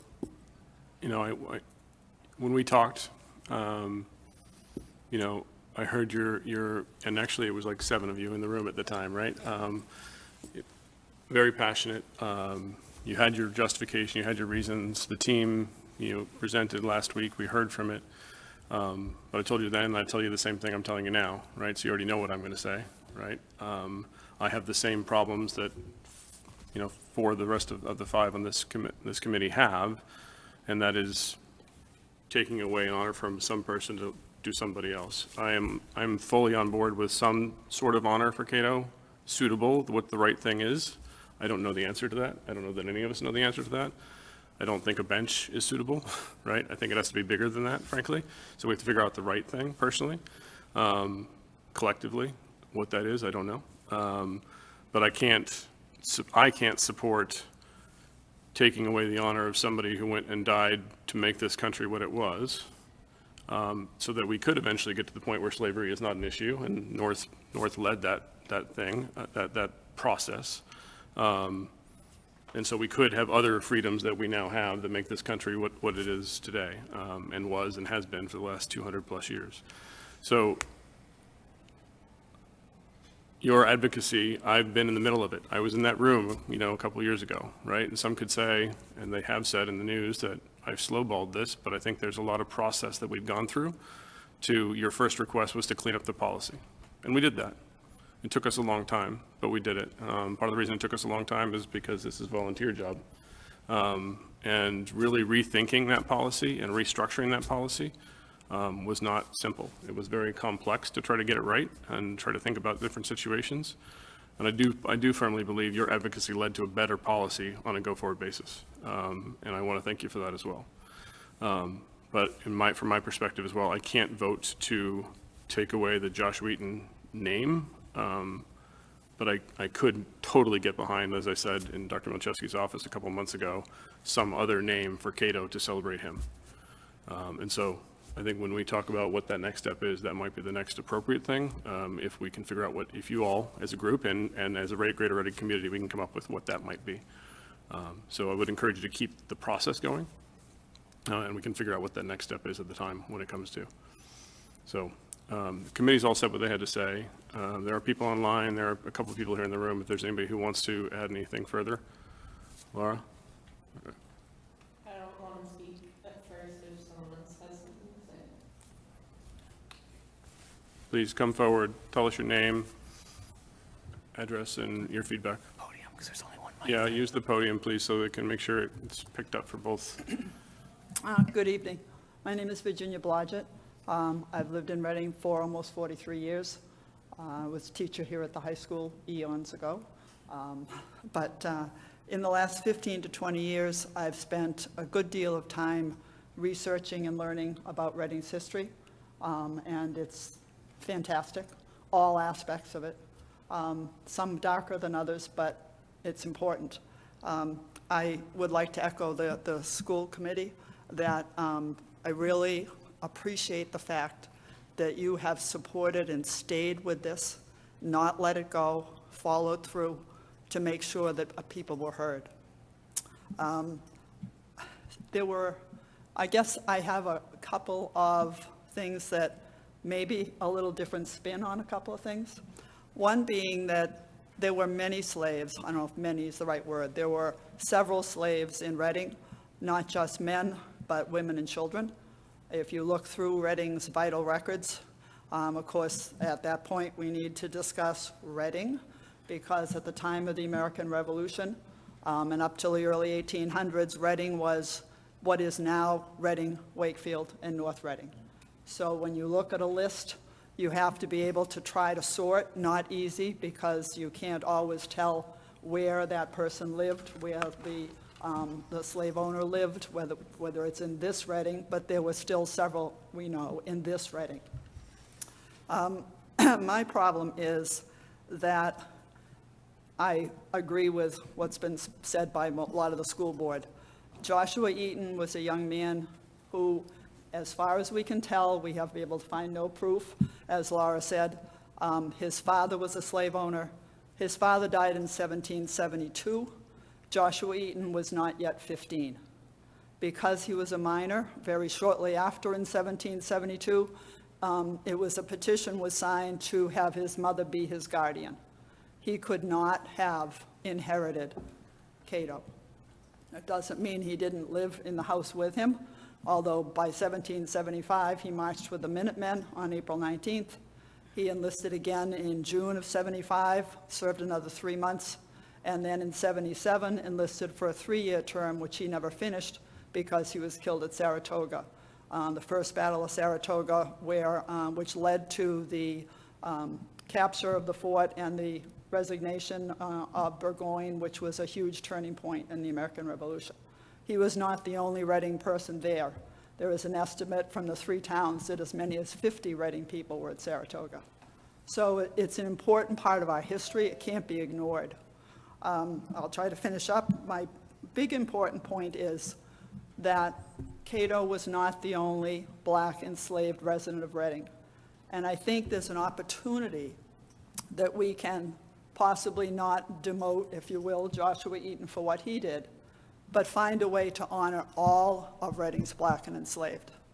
It may not be a school property, it may be a town property. There's an opportunity for the town of Reading to step up, realize that that history, all of Reading's black and enslaved, needs to be part of our curriculum. These people need to be honored, and they should be appreciated. And I think the only way that's going to happen is if we look at the big picture and find a way to honor these people and bring them to Reading's forefront, you know, so that the people, I would assume that there are many people right now, if you said to them, slaves in Reading, they would say no. And it's just something that has to be taught and has to be brought forward. So I guess I would like to see the school committee vote to not start the advisory committee, to not vote to remove his name. A secondary piece of that is if you remove it, then you have to start the process all over again to find a name. And at this point, I don't see any guarantee that it would be Cato. And that's kind of scary, because I think we're taking a chance on eliminating one thing without being sure where it's going to go. In 1865, only 6 months after the end of the Civil War, Reading erected the Civil War monument that's at Laurel Hill. It was one of the first, I believe the second in the country, to put up a Civil War monument. I'm not advocating an obelisk. I'm saying find a way to honor these people and to put all of them out front, not just Cato. Thank you, Ms. Budget. Thank you. Is there anybody else who wants to add any feedback? Ms. Richard, do you want to add any more?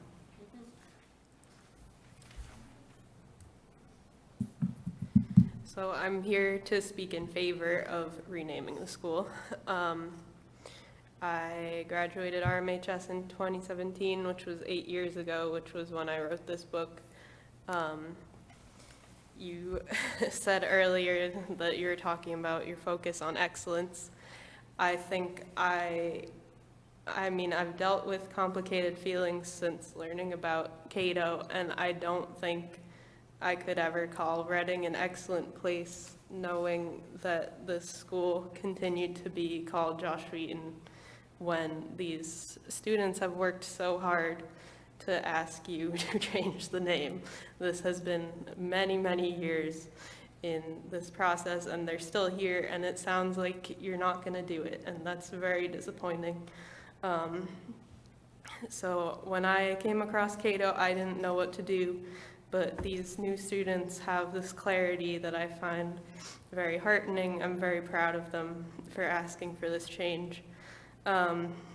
Just to give you the history, because you seem to talk about the importance of history, but I'm not sure how much you really know about history in Reading. The Joshua Eaton School was built on the land that was part of the Eaton family farm.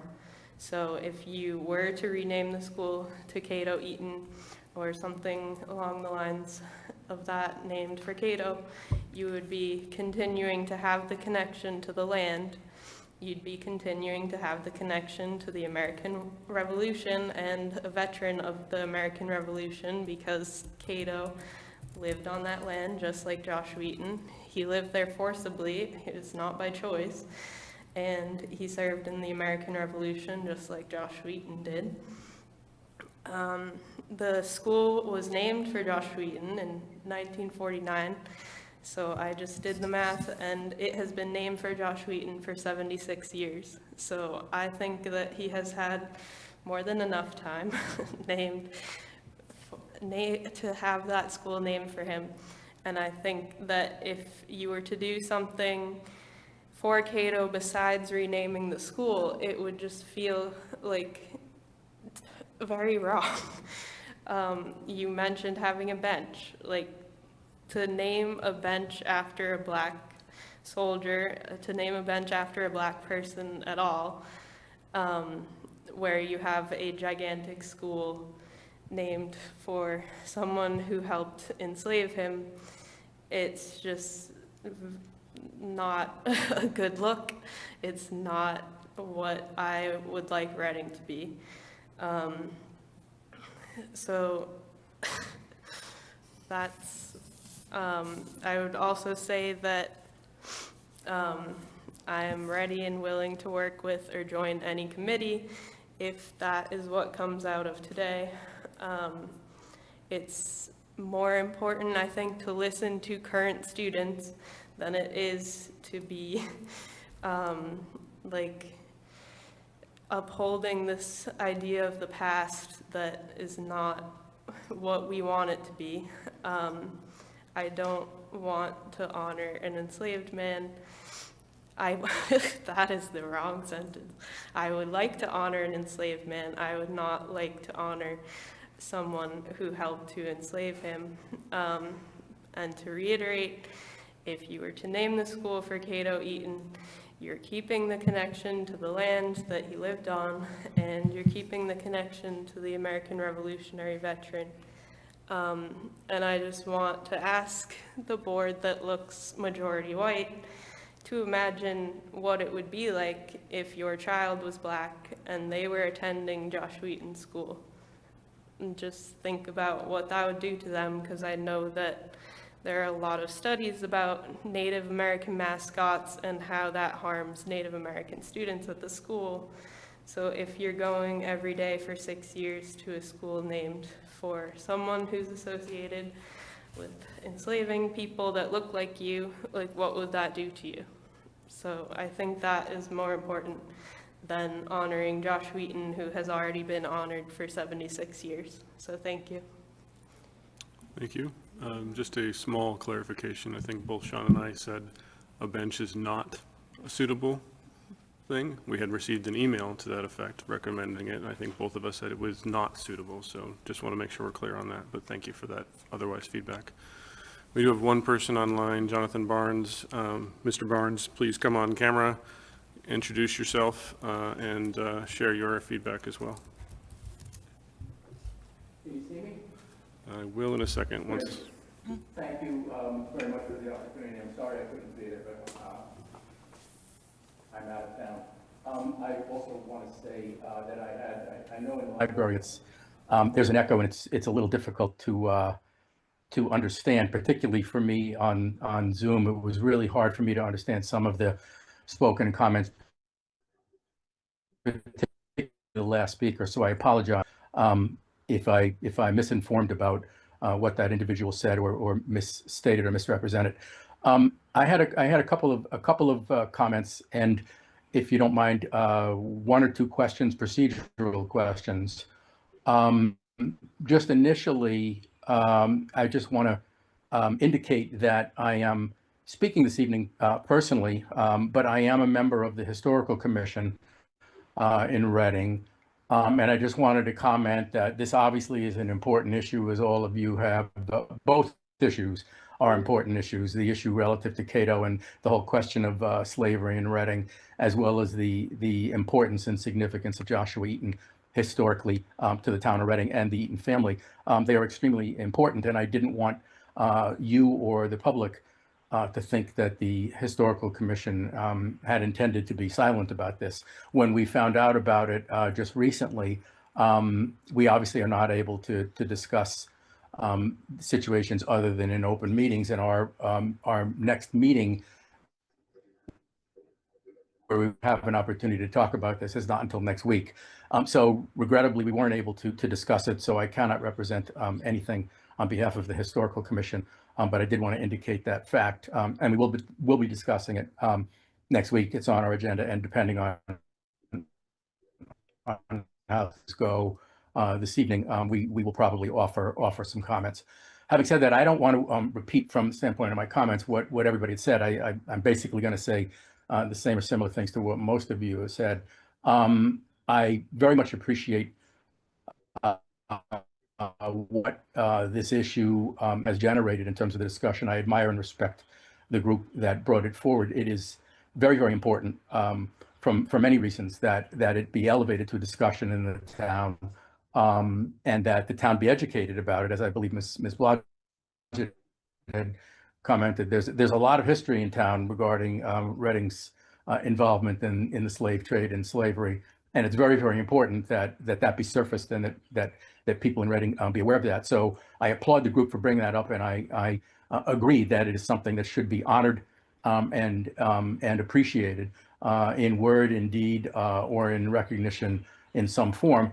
Having said that, I also, as other people have said, the Eaton name is similarly historically and culturally significant. Obviously, for the one reason relative to the family, perhaps having been involved in the slave trade, or I shouldn't say slave trade, or owning slaves, and perhaps not Joshua Eaton Jr. But that's an important element relative to Reading's history that needs to be told. But in all other aspects of Reading's early history, and particularly its revolutionary history, you've been discussing, Joshua Eaton and the Eaton family is enormously important. And I believe, again, speaking from my own opinion, worthy of the naming of the school. And I think one of your members indicated that some people don't have enough familiarity. There should be more understanding of Joshua Eaton and the Eaton family. Just very briefly, the Eaton family has been in Reading since the 1600s. And at least relative to Joshua Eaton, we know that his family had owned the farm in that area and perhaps on that same property, even though he was just a young boy.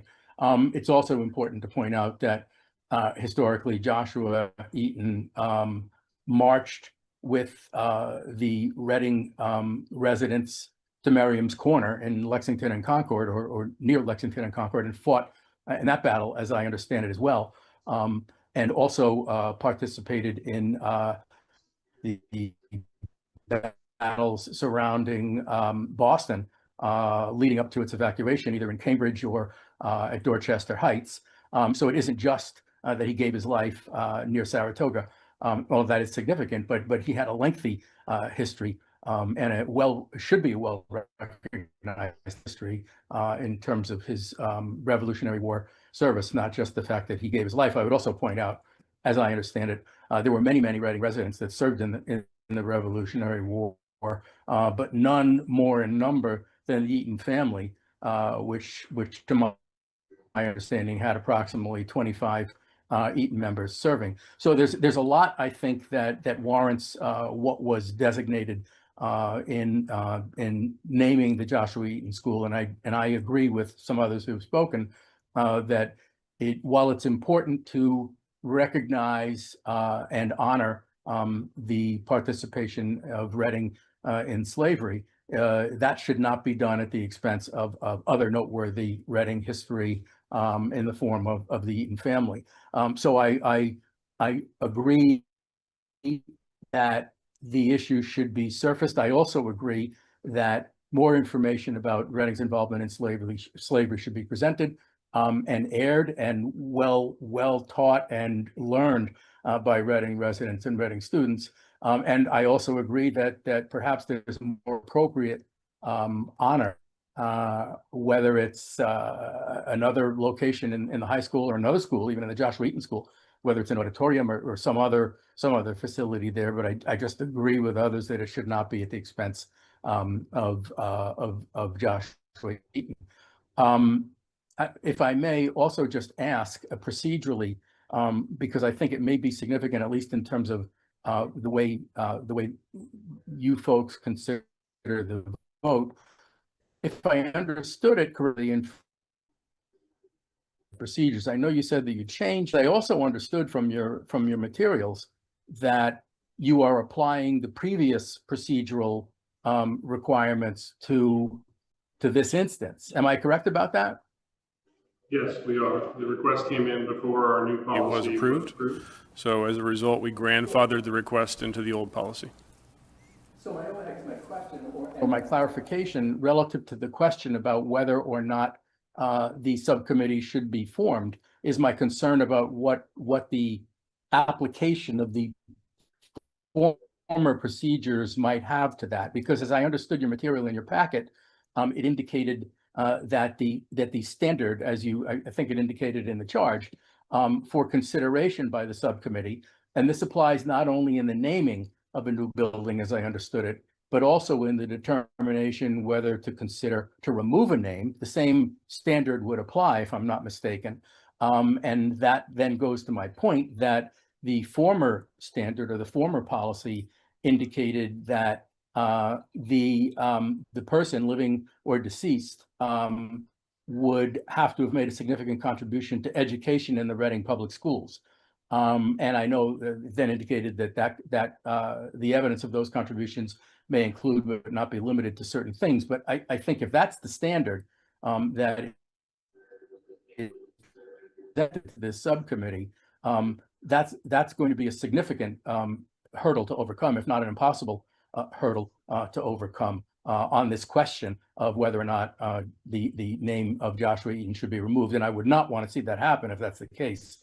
I would not want to see that happen in any event, but I wanted to just raise that point because it's an issue of great concern to me.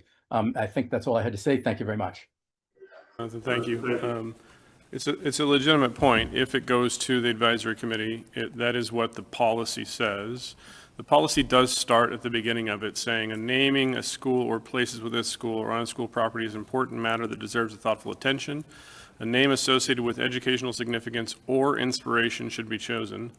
That's the beginning of the policy, the beginning of it overall. A committee feels it's appropriate to name a school or a section of a school or physical location, geographic areas, distinguished local, state, and national leaders whose names will lend dignity and stature to the school, outstanding educators associated with the school, or significant or pertinent events. So at the top of the policy, it's a little bit broader than that subsection of A, which is one of the reasons why we rewrote the policy, right?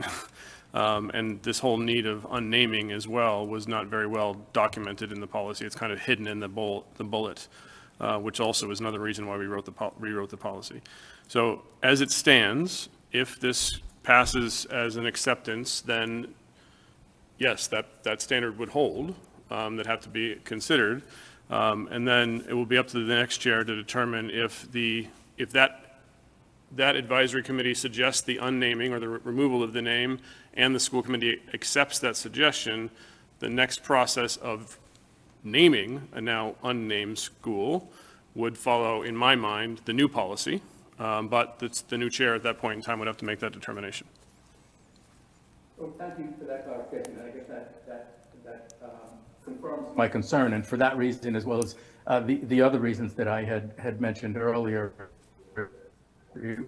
it would be my opinion, and this is not the opinion of the Historical Commission because they haven't yet discussed this issue, but my own personal opinion is that for that reason and for the other reasons I mentioned, I would not advocate that subcommittee be formed. Thank you. Thank you, Mr. Barnes. Any further commentary from anybody else? Dante? All right, Mr. Blodgett, hold on. Let's hear from Dante first. And then I'll call on you, sir, please. Yes. Good evening. I know I am a new face to all of you, so I will introduce myself. My name is Dante DeCirio. I am a student at RMHS, and I am a proud member of Students of Color and Allies for Equity, Justice, and Inclusion in being the next secretary. So I think something that really needs to be brought up here is the importance of how Cato is to all of us and to what we stand for. And that we know that Cato did, and I want to clarify a few things, that we know that Cato lived on the land and that Cato reaped some of the benefits of Joshua Eaton Sr. And I wanted to clarify a quote that was written in the article by Ms. Howey and authored by Ms. Gleason. He benefited from his own family as an enslaved person, and we can certainly count on that from the home he lived in the lifestyle he would have had with everything his dad owned, meaning that Cato, the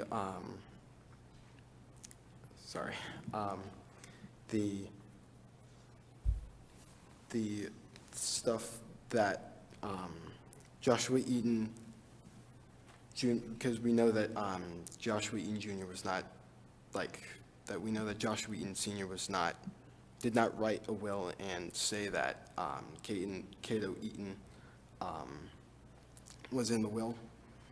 But we do know that Joshua Eaton Jr., who we supposedly say that the school is named after, it reaps the benefits of those made by Cato Eaton, and we feel as it would be an honor to have Cato Eaton be the name of the school because of his dedication and his work. Yeah. Thank you. Thank you, Dante. Mr. Blodgett.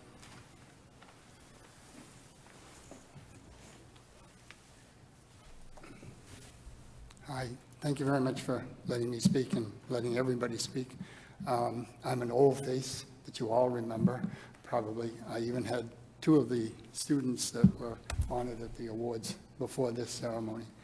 I think it's a lot of fine points that we don't really miss. We miss in the process. For example, I find no paperwork. I'll give a little background. I've been a caretaker of Parker Tavern for 42 years. History is the love that came out after the chemistry teaching here at this school for 34 years. There is no reference that I can find of junior and senior.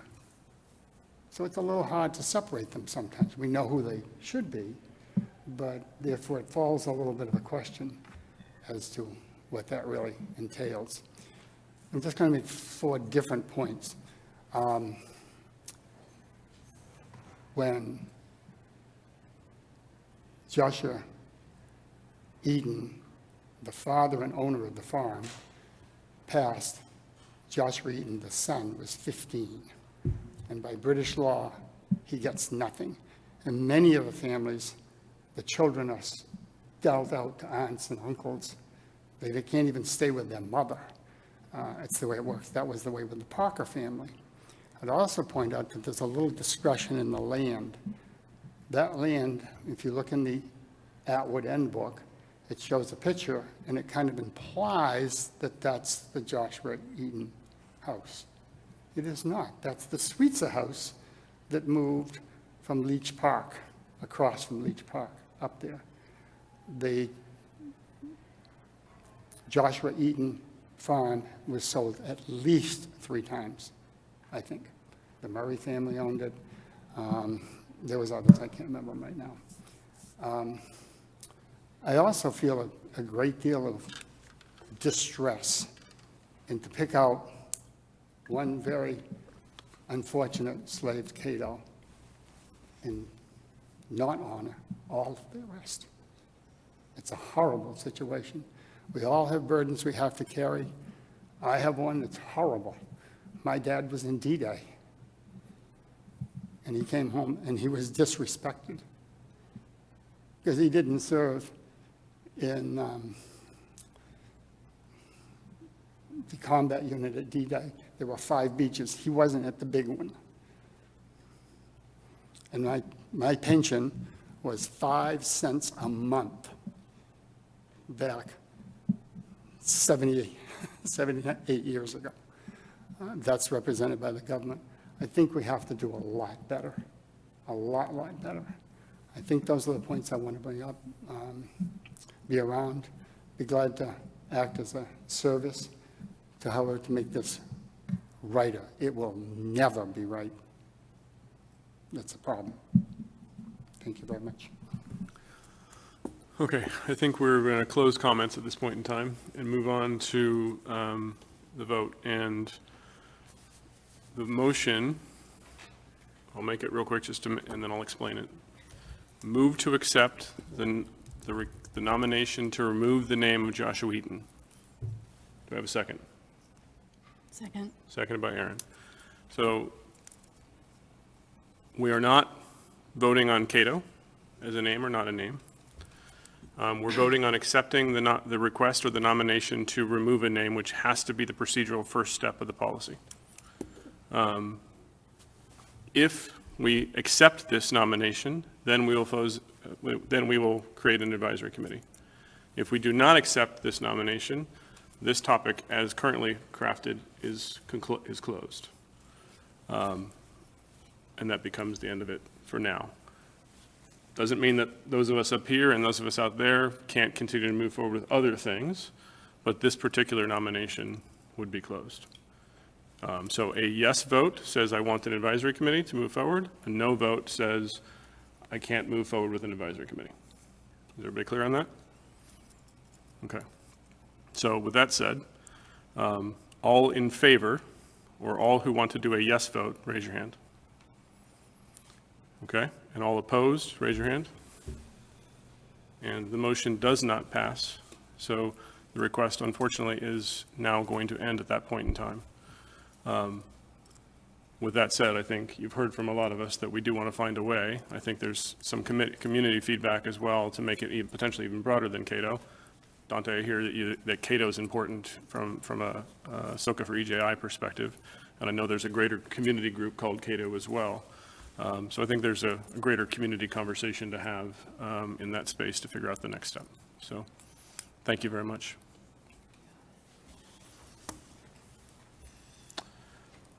Okay. So we do have, real quick, before we go back to the agenda, London is on the call with us and could not unmute herself earlier. London Stith-Nichols is our student representative to the ACE committee, and she wanted to notify us of some events, I believe. So I'm going to put London, you're on the spotlight now so we can see you. Please take yourself off mute and make your public comment. Hi everyone, thank you for letting me speak. Sorry for my technical difficulties earlier. But I'm Linda Stith-Nichols, a Reading resident and a freshman at Reading Memorial High School. And as you know, I'm the student representative for the Ad Hoc Commemoration Establishment Committee, also known as ACE, and a member of SOCA. And as an intern for the Office of Equity and Social Justice, we want to invite you to attend the town annual Juneteenth event on Saturday, June 21st from 1 p.m. to 7 p.m. Hope to see you there. Great, thank you, London. Any questions from anybody? Thank you. No? I'll just say I went to Juneteenth last year, and it was a fabulous event, so I encourage people to go. Thanks, Laura. Okay, London, thank you very much. And thank you for representing us on ACE as well. Okay, so we will now go back to our agenda and move back to the new business, which will start with the FY25 end of year personnel update. And Michelle, are you going to join us up front? Do we have the... Somebody's over there, you know. Seltzer water. Seltzer water everywhere. It's hot in here tonight. It is a little warm. Let me see if I can get the... Absolutely.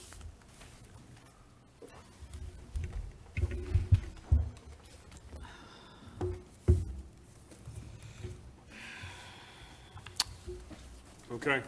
Michelle, welcome. Thank you. Thank you, everyone, for having me. It's good to see you guys tonight, and I'm so glad that you could join us earlier for the milestone and awards. It was a really great event. You have my presentation in your packet, so I'm going to do a high-level update of some of the items in there. So on the first slide, I was anchoring to strategic goal 3.1, and so I'm going to talk through Red Rover, ARCS Ed. These are both the implementations. We also we worked on 4 school committee policies. We reviewed and revised in collaboration with the policy subcommittee, and the contracts with all 5 bargaining units have been implemented, specifically the new provisions. And in FY26, we are going to explore additional opportunities for just improving efficiencies across HR in the district.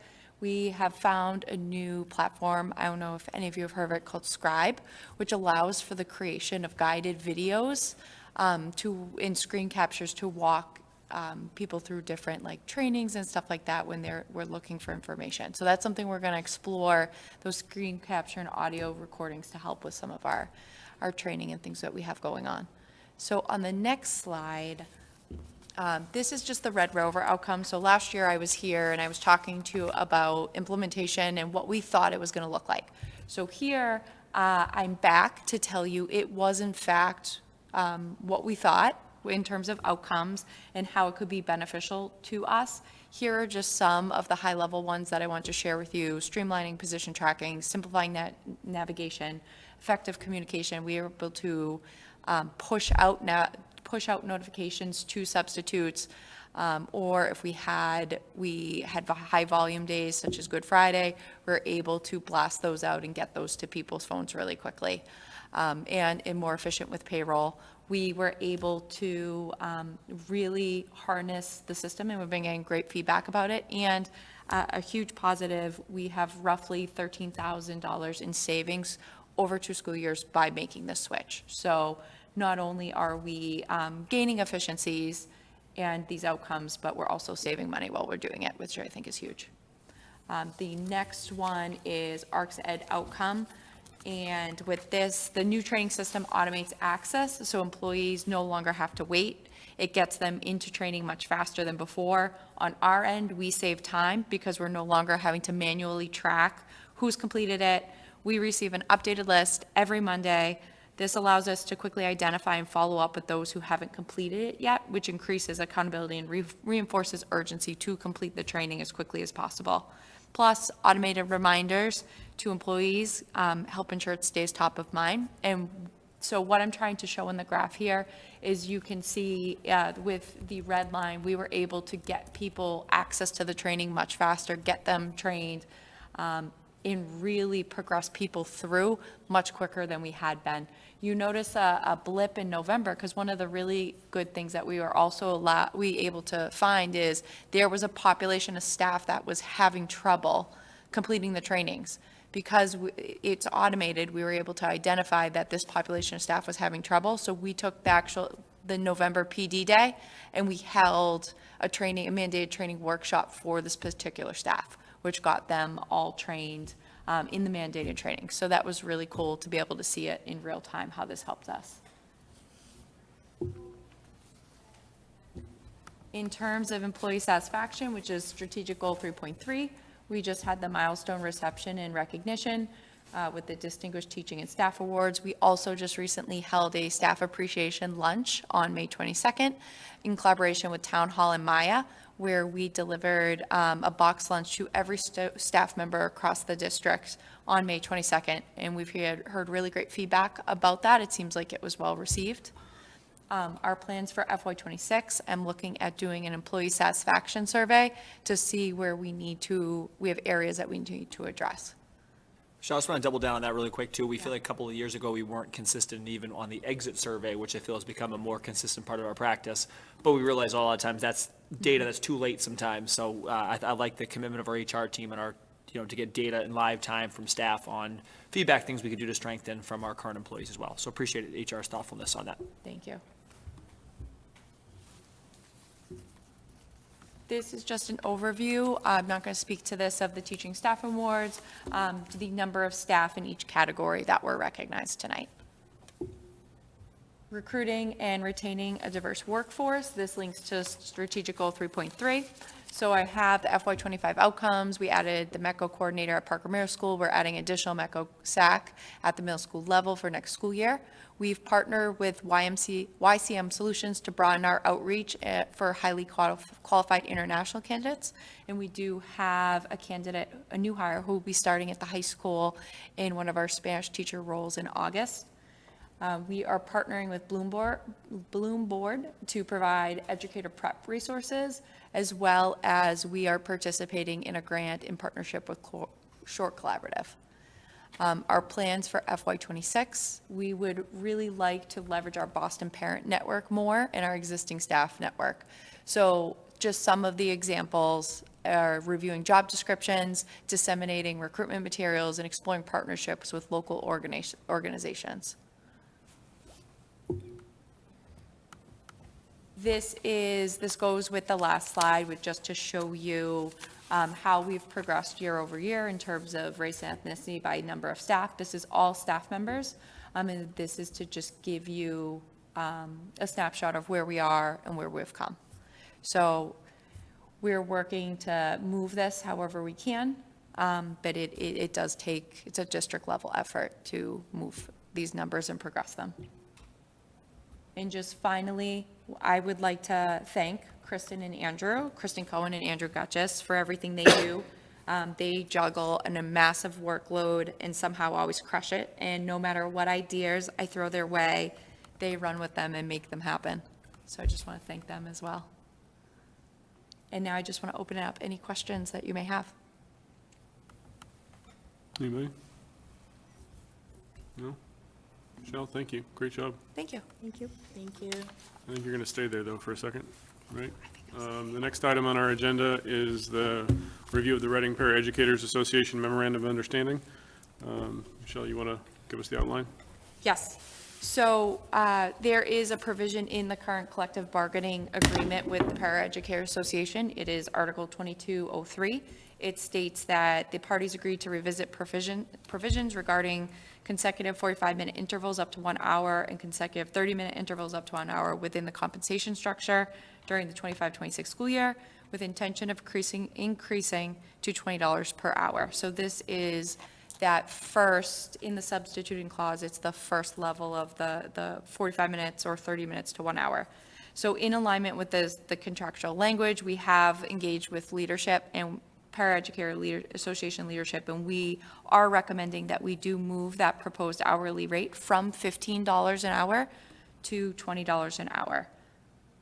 And in that particular case, we did look across, we looked at data for the last 2 years to estimate cost. We feel like this could be something that we should implement, as well as our 45 to an hour, half hour to an hour is our lowest category that we use for substitutes.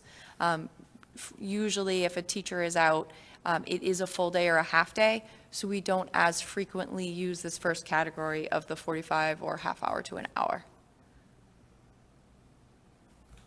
Anything you want to add, Dr. M? I think you did a great job. And I'd say the only kind of two pieces there, I think, just to highlight too, I like what Michelle said, that financially we feel it's something that we feel confident we can absorb. Two, our entire team, school committee involved, those who were in the negotiations, made a commitment to the Paras Union during negotiations and after to continue to make our contract more competitive with neighboring partners or neighboring communities. We know that, there's not often in contracts that say, next year you'll go back and revisit with the hopes of, I think they understand that we're committed to trying to boost their compensation in any time that we're able to. And I think that they feel that this is important for them and for their union too. So I think this is in the same spirit with which we negotiated. And I feel like since we can absorb it in our current operating budget, we think it's the best thing to do for our district. Any conversation or questions from any of the committee? No. Okay. All right, so I'm going to say, you got a motion? Or you want me to do it? Is this an official vote? Yes. Go ahead. Okay.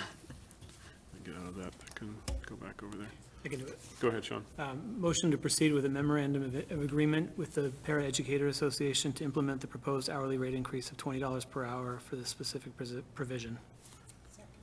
Second. As a technicality, is it agreement or understanding? Memorandum of understanding or memorandum of agreement? It should be an agreement. This says Agreement? It was Okay, agreement. just making sure. Okay. All right, so Carla seconded, motion by Sean. Any further discussion? All right, all in favor? All opposed? And it passes 6-0. Thank you very much. Yeah. This gives me the chance to thank Michelle too. There's a lot that goes through her office, as you can imagine, and she handles it really, really well. And also the longevity in her and her team, I think is really encouraging. I'll also say something Michelle does particularly well is a lot of this work around contracts.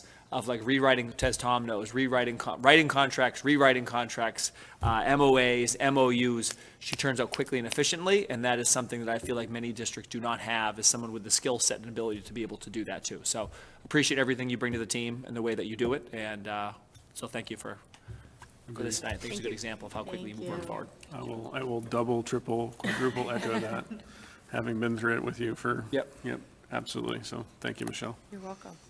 Okay, so moving on, we will move to the learning and teaching update. And I will share the screen from here, assuming it's the one in the packet. Unless you have an update from the one in the packet. No, there was just a title slide that was missing in the packet, but it just said learning and teaching update. So we can start right there. Okay. Okay. So we have some additional help coming to the tables. Yes. Welcome, ladies. Thank you. Thank you, everyone. We appreciate the opportunity at the end of the school year Thank to you, Sean. come and tell you a little bit about the work that we do on a day-to-day basis in order to improve outcomes for our students. I'm joined by my two fabulous members of my team, Erin Birchall, who is our K-8 Humanities Coordinator, Curriculum Coordinator, and Marianne Lynn, who's our K-8 STEM Curriculum Coordinator. I also want to acknowledge two members of our team that are not here tonight. Liam Lascalzo, who is our data specialist, who works with us very closely, and Mackenzie Bilodeau, who is our administrative assistant, who we really wouldn't be able to function without. So, and also, too, just wanted to start with gratitude, really, for this committee, for your support, and for the great questions that you ask. And, I know that the budget support is what we need, but really honestly, knowing the care that you have for our students and that you really are invested and interested in what happens makes a big difference to our work. So thank you. Awesome. What we work on in our department is grounded in our strategic plan, and some of the initiatives we're going to talk to you about tonight, they sit under Pillar 2, which is our instructional systems and ensuring that there are coherent instructional systems in our district. We're not going to talk about all areas of that plan, just mostly in the interest of time, not because we wouldn't be excited to tell you everything we've worked on this year, but instead, similar to Dr. Stice when she presented last week, we sat as a team and we tried to pull out what were the things we worked on this year that we would consider high priority, really important for the community to know about, and then things that are having a measurable impact. And so tonight you're going to see that we have 4 buckets of initiatives that we're going to present to you. Talk about early literacy and screening, curriculum reviews, high-quality curriculum implementation, and then updates to ESL programming. We feel that the initiatives we talk about will meet those 3 criteria. As we go through each of those buckets, you can expect a predictable pattern of information. First, we're going to just tell you why it matters, like why are we talking about this tonight. Then we're going to tell you what we did this year, what's the progress update. We'll talk a little bit about the impact, this is where we start to get into some of the data that we know everybody likes to hear. And then finally, for each bucket, we'll tell you a little bit about what to expect, what's coming next. All right, let's jump in. So the first area we're going to talk about is early literacy screening and intervention. This is a topic we talk about frequently at school committee because over the last 2 years in particular, we really have launched this work. I'm sure we will continue to talk about it in years to come because we know that early literacy is foundational to the success of our students throughout their years here in Reading and beyond. Also, the work that we have been doing to make early literacy screening and intervention systematic, we believe is really important because it does actually allow us to leverage the impact of a screening when we know how students are doing across our schools and we know that systems are being implemented consistently, then we really can measure the impact of all students. The other piece of it that makes it really important is because we know that with the new systems, we're better able to communicate with families and to keep them in the loop. And we know when we have those strong partnerships that our students do better. I'm going to hand things off to Erin to fill you in on the work of this year. So as you know, I know Sarah and I have presented on this a couple of times, but we're in year 2 of using M-Class as our like data management system with the DIBELS 8th assessment. We really have this year honed in on centralizing the repeatable process. So Sarah, as Sarah was saying, the like really making things systematized and having this like structure that we work within, and keeping that consistent across the schools, staying really data-driven in our intervention and what we do. The professional learning and collaboration, I feel like with every meeting I have with the literacy specialists, we have as a team, we grow more and we talk about practices more and talk about individual case studies more, and that is always grounded in the data that we see, whether it be the screening data or the progress monitoring data, and bringing principals and building leaders into that as well. A huge piece of it this year was making sure we had really transparent family communication. So we provided all families with all of the DIBELS home reports at the beginning of the year, middle of the year, and end of year is coming. And made phone calls home when we needed to make phone calls home, stayed in communication with folks. So we really, that was a really big lift for our literacy specialists, because it's a lot of collating, paper, printing, all of the things. But we found it really beneficial for folks. So what you see here are the DIBELS screening results from the last 2 years. M-Class really allows us to look at historical data from all different levels. So from the district level, school levels, classroom levels, and individual student levels. And we really can make sure every student is getting what they need in both Tier 1 and Tier 2. So those are results from 23, 24, and 24, 25. Can we pause to ask a question on this one? Yeah, Yes. we're probably both going to ask the same question. It's always so- important that we make sure we understand like the cohort aspect here. So the cohort that's listed in kindergarten in 23, 24 are listed in first grade in 24, 25, correct? Kindergarten, They became correct. first grade. That's so- correct. Okay, so That's it's, correct. you skipped, you Yeah, jumped you down. a skipped, line. you jumped down. Okay. So there's no cohort data for kindergarten 24, 25, Yeah. right? Like that'll be They were next year, pre-K at first that grade. point in time. Right, yeah. right. So I mean, the key, there's a few different takeaways here. I mean, we see in first grade and in second grade, where year over year, your end of year benchmark, we see a tick up. But when you look at it from a cohort perspective, both the first grade cohort advancing to second and then the second grade cohort advancing to third are lower on end of year benchmarks. Yep. What do we think about that?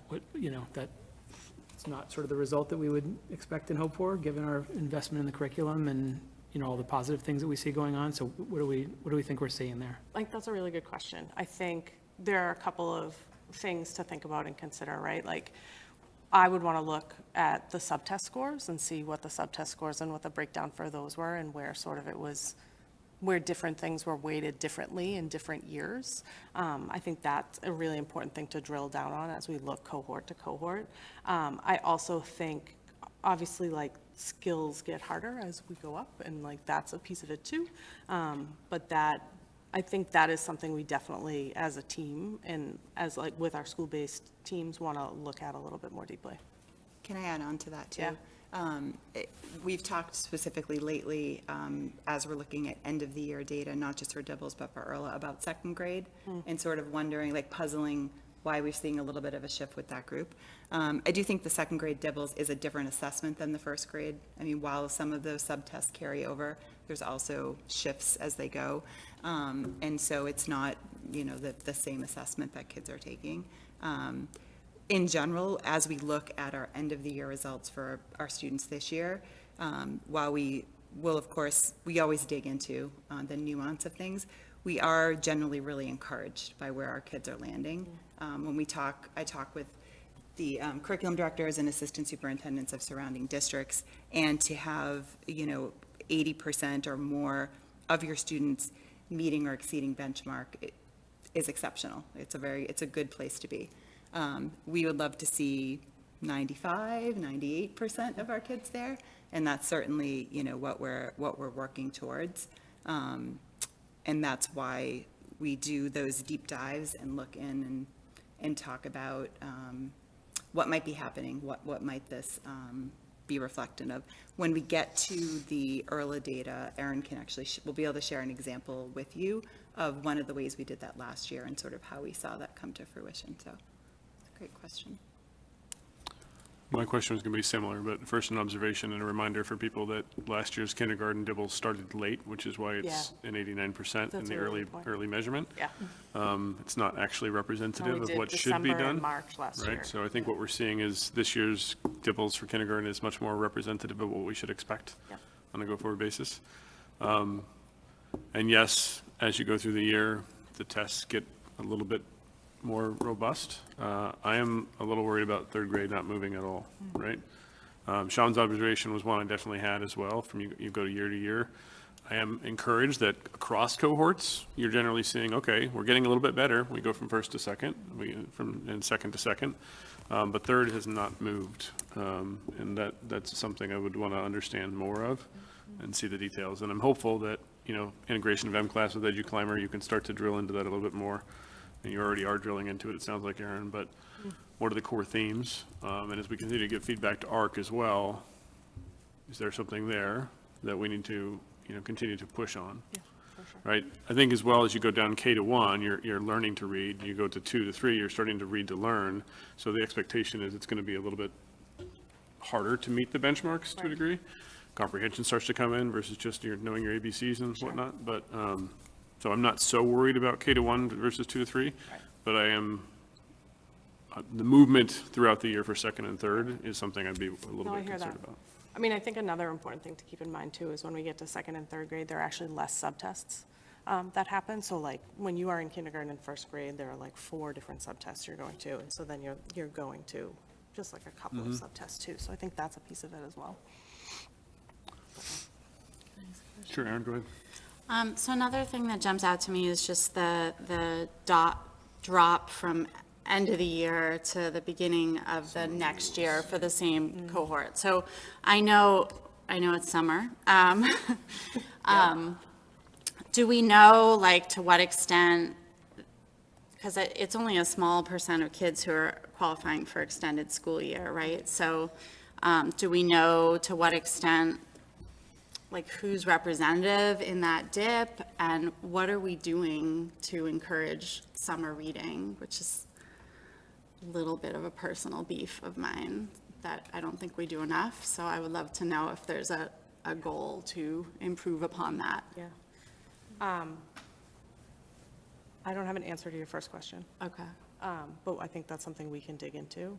I know in terms of summer reading, what's going home with the end of year, this year, Dibbles, is like a summer resource sort of guide sent home to parents, families, caregivers. But yeah, if we need kids to read during the summer, for sure. That is a big piece of it, and it's a big reason why there's that drop, especially for our most vulnerable readers. Like, we need them to keep practicing and keep reading. So I think anything we can do, we want to do to try and keep them reading. Yep, I love that point, Aaron. That jumped out to me Learning too. loss, yep. Yeah, something else just to contextualize for those who may be watching at home too. So our classes are about 300 kids, more or less too. So if you see a jump, which you can either make it less encouraging or more encouraging. So if I look at the cohort from kindergarten to first grade here, and that's moving about, from 87 to 89%, that's moving about 6 kids, probably up. That's about 1 per school, per the grade level, which is like, come on, we want more than that. But then on the other end, so I just like to contextualize sort of just the scale that we're talking about. It's about 300, which, for better or worse, it's just an observation. Laura? In terms of the summer reading, would it be worthwhile to look into implementing a program similar to what the library does? In The terms library- of like a rewards kind of system to I motivate think them that's something we could over the summer a definitely little look bit more? into. I think summer reading has come up at both elementary and middle school. So I think summer High school reading. too. Should be in high school too. Should be mandatory in high school. It drives me nuts. So I think that is definitely something we should look into in the next couple of years. Sort of big drops from end of year to beginning of year. Yeah. Summer learning loss is a big thing. It's been a big thing It's for a been- yeah, while, so. it's huge. But the fact that we're sending Dibble stuff home now with Oh, resources is a yep. step that we've never done. Yep. Never. Even when we did Dibbles back when our kids were in kindergarten and stuff, they never sent us home with anything. I got an end of year report, but not what to do with it, right? One of the things the home report has too is it has individualized sort of activities to do with kids based on their own results. So like the first page is the actual DIBELS scores broken down by subtest, and the back page really breaks down things that families can do with kids based on where that kid is as an individual. The EARLA skills cards do the same thing too, give some really great ideas for like what questions to ask your kid when they're reading, what types of books they should read. So those skills cards are also linked in like the online resources too that we like post. Okay. Can I ask one more question? Yep, go ahead. I was gonna say, we've killed that one, so let's move on. Sorry. Does Reading Public Library still come into the schools and promote their summer reading program? I believe they do. Okay. I believe they do, at least in the elementary. I'm not, I think, Yeah. 100% sure with the middle. I know it was motivating for my kids. Yeah. Like they'd come home Oh, and it's they'd so be fun. like, I get stickers, I get prizes. And It's something different every year, and it's based around a theme, and they do an incredible job of like creating excitement at the library. Our school librarians do a really great job of communicating with them. So I think that's like a huge piece of it. And the library's beautiful. Yeah. It's beautiful. Thanks. Okay. Can I just bring up something I remember just quickly? You didn't think we were going to quickly move off of early literacy, did you? Like, really? I gotta say, I love it, right? So, keep going, team, keep going. Even with different apps, like, right, I mean, even this was years ago, we would get an app and, or I would ask the teacher, like, how do I know? How do I know? And, you know, we'd use an app just to say like, oh, this is where they're at and these are examples of those books. And it was so easy to do. So what ARC has is by skill level, they actually have a skills card, and the front of it is like, this is what your student should be working on, and like, here are some ideas on the back of like questions to ask, books to read, like what specific skills they're currently working on, and to keep them going. That's been a huge piece too of like when our teachers are talking to kids, like in conferencing with kids about like, what are you working on? Actually having that piece of it to be able to say like, no, you're not just reading books like this, like these are the things you're practicing and these are the things we're learning about. It was nice to just like, you know, unexpectedly stopped at the library and you could just look up your app and say, oh, how about these books? And it was just easy to do. It was awesome. Giving me ideas. I love it. Okay, now we're moving. Keep going. It's okay, Erin, you're good. You know I could talk It's not about your this too fault. forever, right? We started it. So just in terms of thinking about what's next, we're going to continue to assess our intervention methods and materials, and really, really hone in on what individual kids need based on their subtest scores and other like testing that we have, right? I think we have a lot of really great evidence-based resources that our literacy specialists use. We use UFly, we use foundations, like based on skill need. But I think we need to look more and see what else is out there and what else fits with the skills kids need to be working on at that time. We're going to continue to leverage the M-Class system to streamline the data collection and the analysis back at the schools. I've had a bunch of literacy specialists going back to their teams with the DIBELS data, talking about like on an individual student level with teachers about what they can do in the classroom to sort of help as well.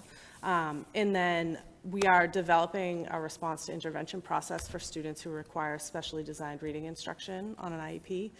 Renee Lamaro and I are working together to do that with both team chairs and literacy specialists to have a real process for that second route, to be able to have an IEP. So that's work that keeps on coming. Sarah?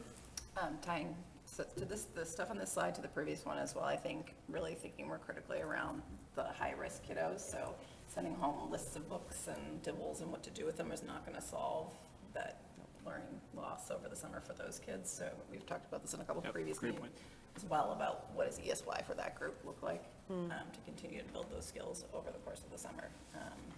If parents are overwhelmed enough, and if you have a kiddo who's struggling, sending them home, speaking from experience, any putting enough awareness over the summer. Yep. And my last one, RTI. So developing system, I thought we had various different response intervention process in place at the various elementary schools. Are we developing a new process? I think we're developing a more consistent process. I think that's the key, right? Like, you all know, my big thing is consistency and like having systems in place, and I think having the consistency is going to be really important. Using the student support teams and whatnot. Yeah. Yep. Okay. All right, moving on. Okay. So the other bucket we wanted to bring up tonight is just the work that happens in our district around curriculum review. And the reason this matters is because this is really part of our continuous improvement efforts. It's important that we are constantly evaluating our curriculum, making improvements. Things change in the science of teaching. We want to make sure we're up to date there. And we also see that our students change. And so what might have worked really great 5, 10 years ago, if it's not meeting their needs now, this is how we are responsive to that. So as you know, this is something that is continually happening in our district. On the next slide, just as a reminder, when we say curriculum, we don't just mean materials. We are talking about really all components, scope and sequence, instructional strategies, assessments, et cetera. And then Marion's going to give us a quick update on one of our big curriculum reviews this year, which was our science, secondary science. Yes, thank you. So this year, for both middle school and high school, we're running a science curriculum review. And in both of those groups, what we were really looking at and focusing on was supporting teachers in understanding those pedagogical shifts that Sarah's talking about. So we know that our middle and high school teachers have strong backgrounds in the science content. And so it's really looking at these shifts that really bring in and embrace the science and engineering practices and not just content.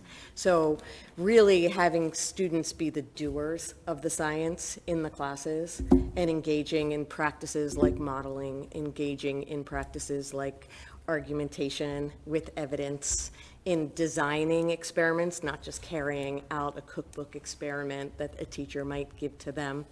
And so we did a lot of training in both in both middle school and high school this year around that.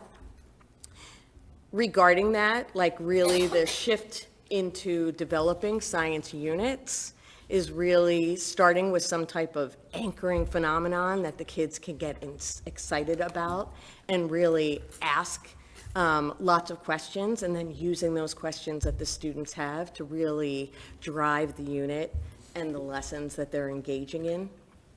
And so at the middle school, we were really focused on reviewing some of the curricula that are out there. Unlike math and science, there are very limited options for curriculum. And so in middle school, there are only 2 curriculum that are highly rated.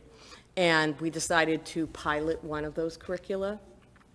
And teachers also received professional development, again, around the pedagogy that these curricula embrace. And ultimately, we decided not to go with that curricula.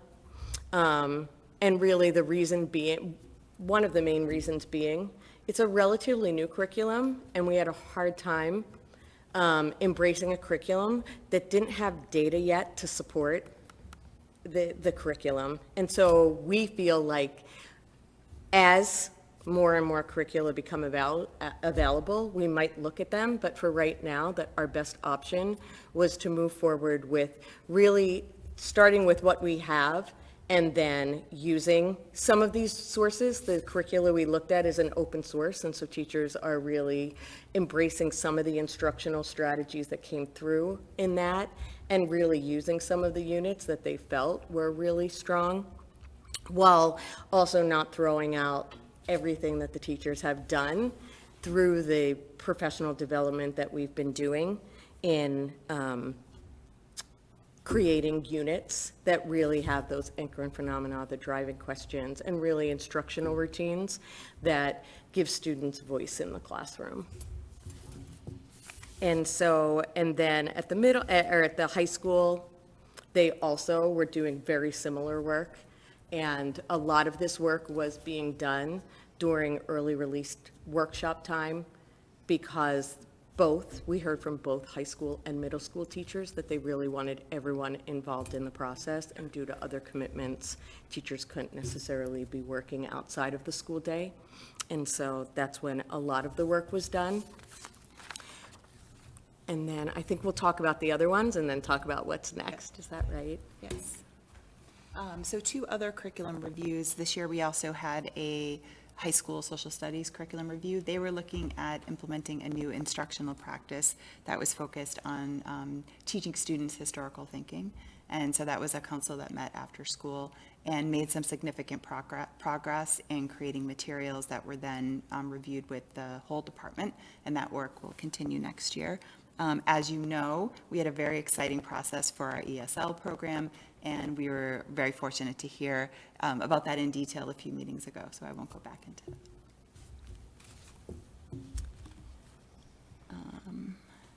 What's next? So we are continuing to work on secondary science, as Marianne described. There's still a good amount of work to do there. It sort of shifts a little bit more into implementation, I would say, where we really are starting to work on units of study and incorporating updated instructional methods, and some of that work will actually start over the summer. Similar ESL, we will be implementing that new program, as you got to hear about. And social studies is going to continue refining its work around historical thinking and also start to look at the scope and sequence across grades 9 through 11. And we'll have some new curriculum reviews getting underway. Middle school social studies and grade 7 and 8 math. Our Envision math program, which is in place, expires at the end of next school year. So that's the impetus for that. And elementary science, we really are excited about really having that vertical alignment in our science pedagogy. We did also put in here, we just are really grateful to the staff members who have participated in this work. While we might lead it and advise, it really is our staff members. So our Social Studies Curriculum Council, our Secondary Science Curriculum Council, our ESL Curriculum Council. They're really the ones who are doing the work. All right. Any questions on curriculum reviews before we head into high-quality curriculum implementation? Okay. No, not a question, just an observation. I'm glad we're getting around to science, right? And thank you for the work on the science-related stuff this year. We've seen a lot of growth in a lot of some of our areas. Science is kind of the next frontier for us from a growth perspective, so I'm really appreciative that the work in that space too, and especially the elementary side, where we've been stagnant to negative over the last couple of years. So as we look forward to that, I'm curious and excited for next year. We're excited for the work, too. Great. Thanks, Sarah. Okay. So as you know, part of our whole process in keeping our curriculum moving forward is that once we decide that we're going to make a change, whether it's a program or an instructional methodology, we really develop a detailed implementation plan. And that's really where the magic happens. The curriculum review is important. It really gives us a foundation, but the implementation is what helps us reap the benefit. And so there's a quote here that I'm just going to read. This is from the DESE site that helps to support us through curriculum implementation. It just captures exactly what to us is important about this process. And so I thought I would just share it with you. It says, the power within high-quality instructional materials is amplified by effective educators within a coherent system informed by data and dedicated to continuous improvement. And that really is what curriculum implementation is about for us and why it's important. All right. So we have 3 different programs tonight that we would, high-quality programs that we've been implementing. We just want to give you a quick update on how their implementation is going. Erin's going to talk a bit about our core. You go ahead. Go to the next one. So this year's progress in our core, so just a reminder, we are in year 2 with K to 2. We are in year 3 with 3 to 5. Literally one of the most exciting parts of my job this year was this first bullet, something we called Lit Labs. We launched those to build teacher leadership and have a really collaborative and authentic space for teachers to come together to figure out what's working, what's not working, and learn about some of the deeper instructional strategies within our course. So it's not just like about the thing anymore, right? But it's about like what we are doing with the thing and how we're talking about it together.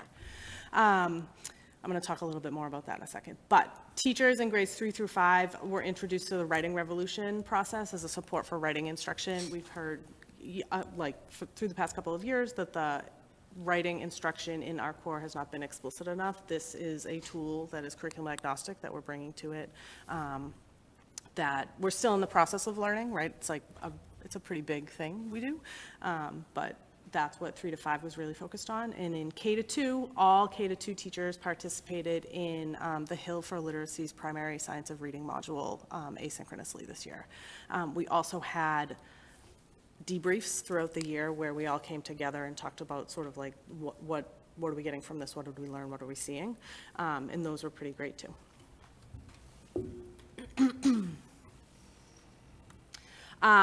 So I was talking about Lit Labs.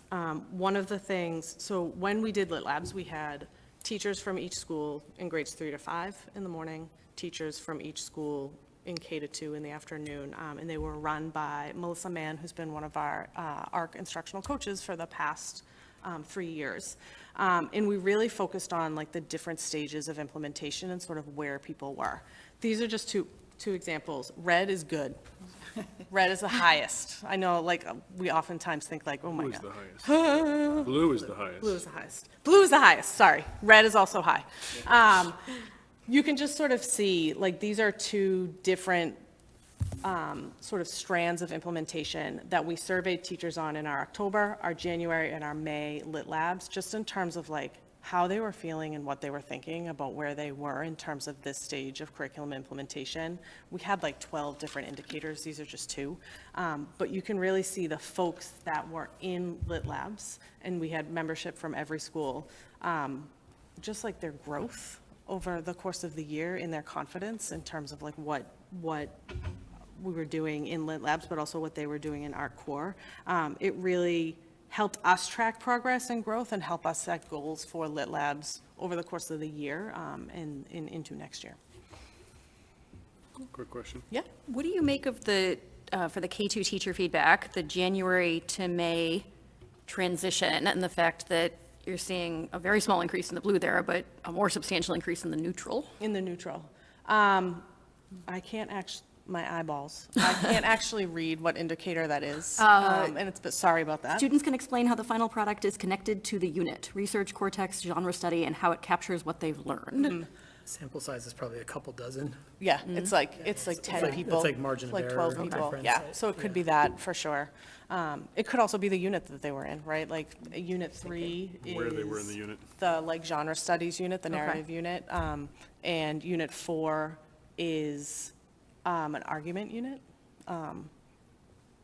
That was probably like in between the two, so it could have also been that as well. Thank you. Yeah. Okay. So you can see these are the early results, not by cohort, so it's by grade level. The percent proficient by grade year over year. It was from like May to May, which I'll say we're still wrapping up like our end of the year protocol with ERLA. It doesn't require us to like benchmark everybody at the end of the year because it's an ongoing assessment, but we do have like a pretty strong protocol in place. So you can see that. I think we're able to start examining this data more as teachers become more comfortable with like the process of the formative assessment and also the data collection for it. And then the next slide is the ERLA levels over time, so the current grade level cohorts. You'll see there's no kindergarten because there's no kindergarten cohort. There will be when they go to first grade. But you can see sort of that piece of it. The reason we look at the cohort was because we make note of the cohorts that have these shifts, right? So like when that happens and when there are areas of question and concern, we can follow up with principals, we can follow up at individual classroom levels, we can follow up with grade levels, we can follow up with literacy specialists, but it just gives us another way to look at the data as we go along. Aaron, because I know people are thinking it, so it's got what I love. I mean, look at the big shift in kindergarten's really encouraging, Yep. grade 3 really encouraging, grade 4 really encouraging, grade 2. The increase in both emergency, which is not the trend we want, Nope. and the decrease in proficiency. Could you mind shedding some light just on sort of what are we thinking happened, and also sort of what are we doing? Yeah, I mean, I'm not 100% sure what happened. I have a couple theories that like might play into it. One of them being, as our teachers are getting more comfortable inputting the data, they are inputting it, I don't know about more regularly, but like that hasn't happened yet, I don't think, for the end of the year. Like, I think our numbers today look different than what's there. That would just be my guess.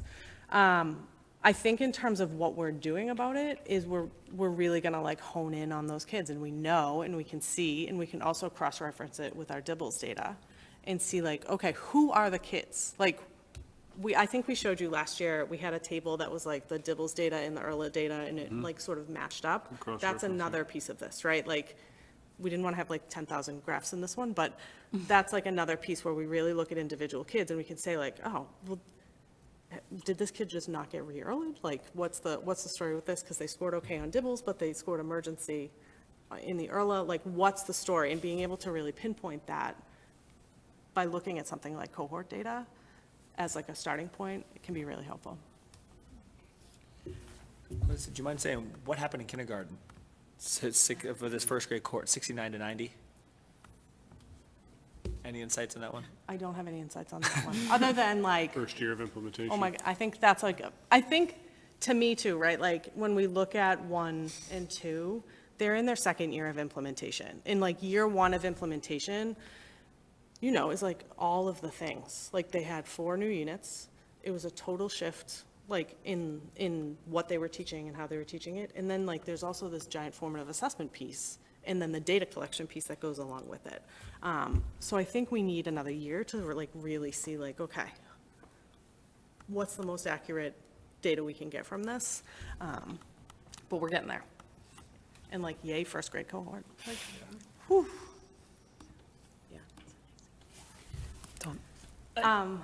Go ahead, sorry. Yeah, I don't want to harp on this too much, because overall, there's a ton of goodness here. That first grade story is awesome. The fifth grade story that you're about to get to is awesome. The Like, fifth grade story is. you know, the overall numbers, as you said, or as Sarah said, are really good relative to neighboring towns.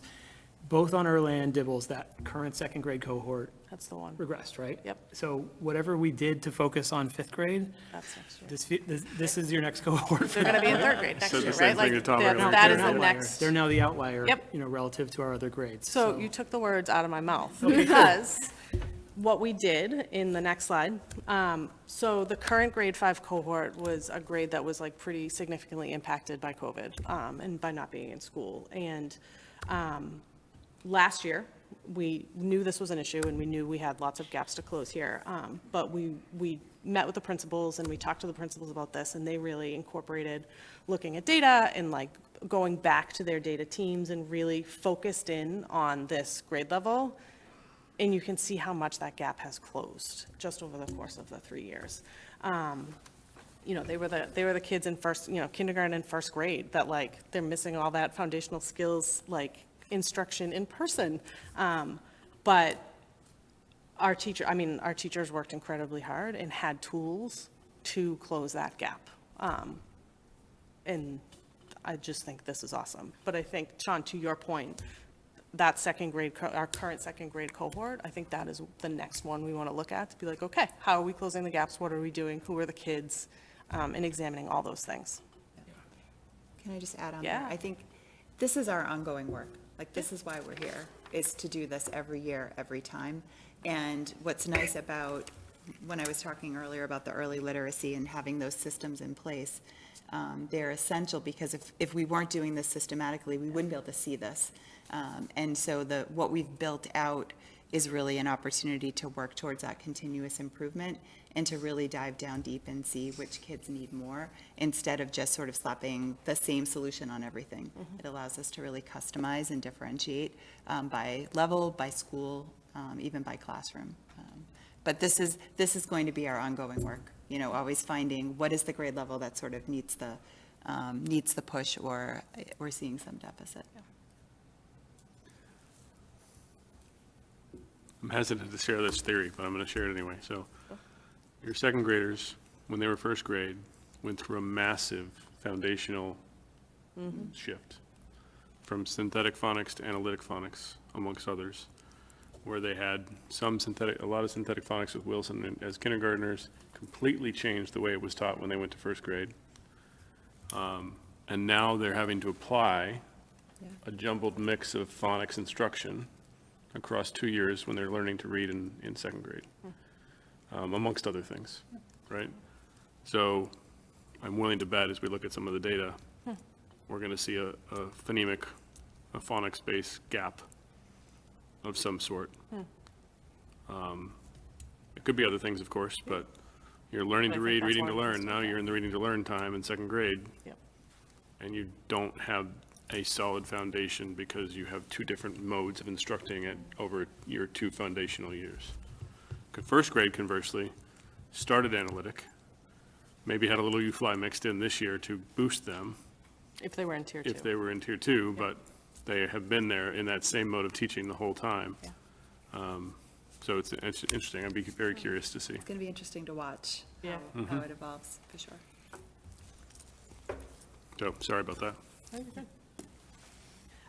So in terms of sort of the what's next, next year in terms of professional learning for teachers in grades K to 2, we're really going to focus on the integration of the different routines that they learned in the Hills Science of Reading course and really layering them into the different parts of our core in tier 1.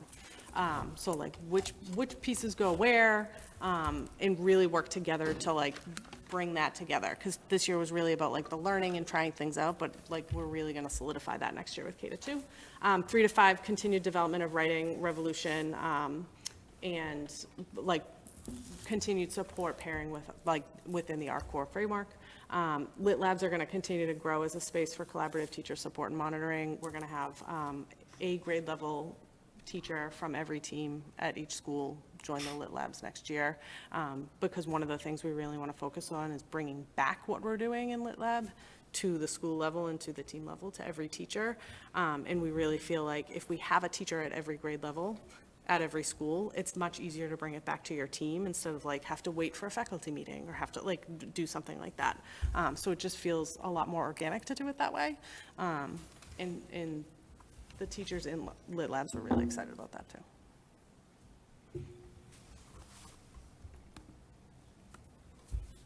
Keep going, Erin. Keep going, I'm going to Erin. keep talking. So this year was year 1 of using the Amplify ELA 100 lesson pathway in middle school ELA.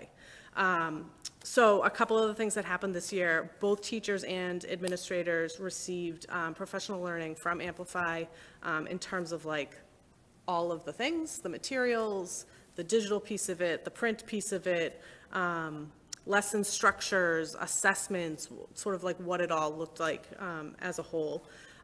They also received professional development, and I do mean leaders and teachers, from the Hill for Literacy. It paired the content from the Hill for Literacy adolescent literacy course that most of our ELA department took last year. We had a consultant, a coach from the Hill come and work with both schools and all teachers. So we sort of did the curriculum PD, but also the like real like adolescent literacy, like instructional practices PD as well. And then we've been monitoring implementation, adjusting professional learning and support based on what we've been seeing.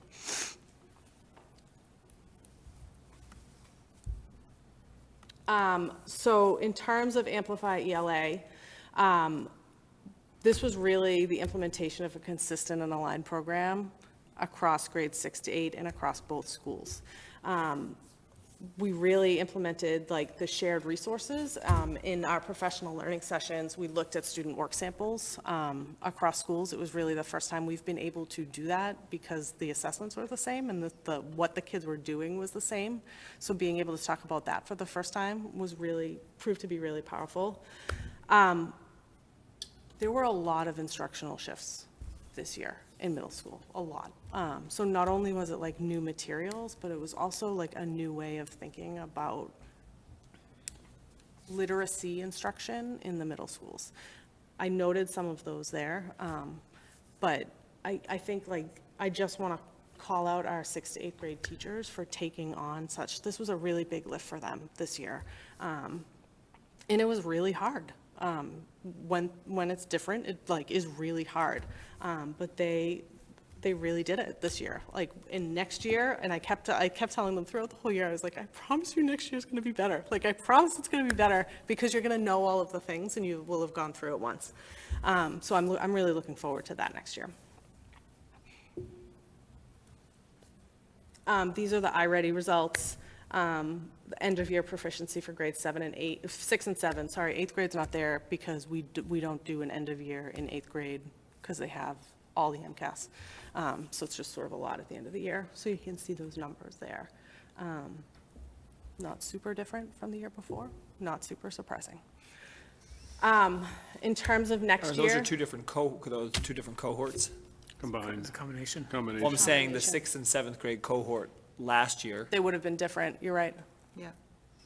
Yes. Just want to flag Different that too, that cohorts of that's- kids, yep. Yep. So the sixth was last year and the 7ths this year. Yep. So they're in both, but then the other new one came up underneath them and the other one moved out on Yeah. top. Correct. Yeah, that's right.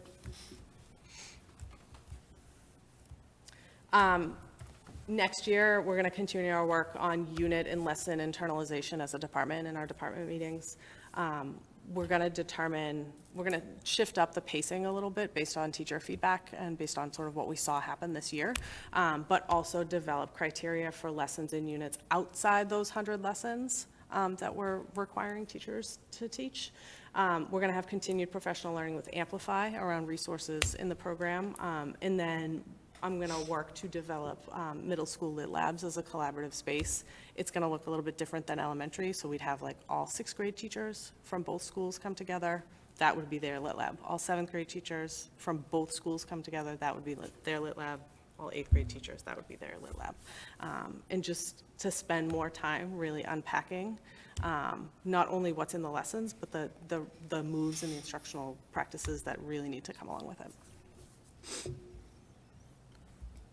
Before we move on to IM, any questions on Amplify?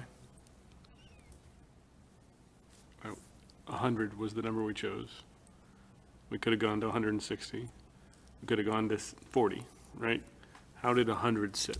So Amplify actually has a developed scope and sequence for our 100 lesson pathway. They don't have a developed scope and sequence for like 140 or 160 or 100 or 40, right? Okay. And what they did was they pulled out they developed a scope and sequence that just had sort of less repetition, but made sure all of the standards were covered and covered deeply within the 100 days instead of the 180. I will tell you, it's 100 lessons, not 100 days.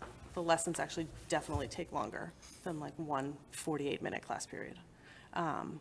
So that's like the pacing piece that we really want to look at. Yep. And figuring out like, okay, so what's missing, right? Like, I think we're going to need another year of like really looking at like, where are sort of the gaps in that 100 lessons and like, what do we need to make sure we're putting in? Yep. I also think part of that criteria for what we're doing outside of the 100 lessons, it needs to link to the 100 lessons, right? It needs to link to what kids are doing Yep. within the scope of the curriculum. So I think that's going to be a really important piece for next year. The other question I have is, iReady has some some criticism of it as an appropriate measurement tool, especially in ELA and whatnot. Has there been any conversation or any look at Amplify to see if they have an apparent assessment tool that can be leveraged instead of iReady, or is there anything else that we can look at in that space?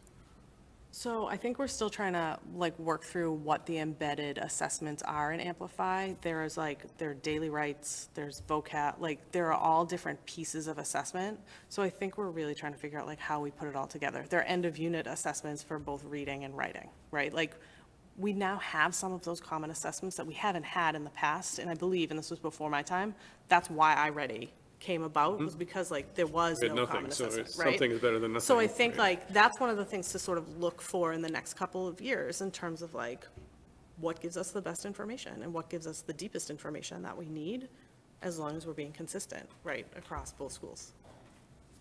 Okay. Thank you. Yeah. All right, thanks. So I have the update for our illustrative math curriculum, and just for context, we are we're in year 3 for K through 2 and year 4 for grades 3 through 6. So it's a really exciting time to be in the implementation phase because teachers are really comfortable with the basics of the curriculum and knowing the lesson structure. And so this year, we really focused on job-embedded PD. As you can see, labs seem to be a theme. We had learning labs in math this year that we were fortunate to be able to run with a DESE grant that we received this year. And so all of our K through 6 teachers engaged in those labs, and I'll talk to them in more detail in just a couple of minutes. But really our focus was on using some of these pieces of the curriculum that teachers might not have had the mental capacity to focus on in those first few years, and really some really strong instructional practices that would help to support meeting the needs of all learners. So things like math language routines to support teachers in helping to make student thinking visible in order to deepen understanding of mathematical concepts by students, and really to support access, particularly for our MLL students, but really all students. And another key focus was really on lesson internalization. As I said, like teachers for those first few years of implementation are really just learning these pedagogical shifts. And so now it's like really being able to dive in to some of these UDL strategies that are really built into the curriculum. So we're really excited about that. I also want to give a shout out to our 2 math coaches who have been doing an incredible job this year. I know the role was introduced last year, and this year they were really able to get into coaching cycles, which is really working with one teacher for a period of maybe 6 to 8 weeks on a particular area where the teacher wants to grow, and meeting with them regularly, going in, co-planning with them, if the teacher desires, co-teaching with them, so that really they are growing their practice in a significant way based on something they really have identified as something they want to improve on. So just a shout out to Lana and Alyssa for that work that they're doing. As we talk about common assessments, we're still trying to find a common assessment that will provide data, not just for the teachers and for the school building leaders, but for us as well. And so we actually this year reviewed a few options for common assessments and landed on implementing a modified form of the assessment that we're using that we feel will help or be more useful to us at the district level as well. And we also, for IM, provided elementary and middle school principals with professional development in giving teachers feedback around their math instruction. And so we did walkthroughs with TNTP, which was the grant facilitator through DESE, with our elementary and middle school principals. We also did some PD sessions where we did look-fors as well. As part of those walkthroughs, we also just identified some areas where coaches could support our K through 6 teachers as part of our job-embedded coaching plan. So the reason that I get really excited about and really love the Learning Lab model is that it's really this collaborative space for teachers to learn together and to reflect upon what's working in the IM curriculum and to get support really from fellow educators in improving their practice. And so just the setup for a Learning Lab, it's basically a half day where teachers from a particular grade level come together, Given the size of our district, we split it, so we did 3 schools on one day and then 2 schools on another day. But you would meet with your grade level teams. You would take an hour to really unpack one of the IM lessons and decide which teacher was going to do each activity or the warm-up or the cool down in the lesson, and then go into a host classroom and teach the lesson together. And then at the end of that, we'd spend an hour debriefing and thinking about what worked and what we could have done better in that lesson. And we had this fabulous facilitator, Maureen O'Connell, who was well established in the district because she did some of the early implementation work with IM, and so teachers really liked her style. She's what I would consider a warm demander, and so really sticks to making sure that the lessons are being done with integrity and really pushing teachers outside of their comfort zone in order to grow as practitioners. And our goal all along in having Maureen facilitate these learning labs this year was for Lana, Alyssa, and I, or for the math coaches and myself, to learn from her as well. So we got PD as part of this experience so that we can continue this practice in-house going forward. And we also, I want to thank Kate from Food Services, whose team always provided us with a nice lunch at the end of Learning Labs. I'd also just like to point out that we did get recognized from DESE for the Learning Lab work that we were doing. We had some DESE representatives come to some of our Learning Labs to see, and then we're also partnering with DESE to create a video on using Learning Labs as a form of high-quality professional development. And so we've actually done the filming for that, and now we'll get to see the final result and do the editing and narrow down 8 hours of filming to 5 minutes, to 3 to 5 minutes.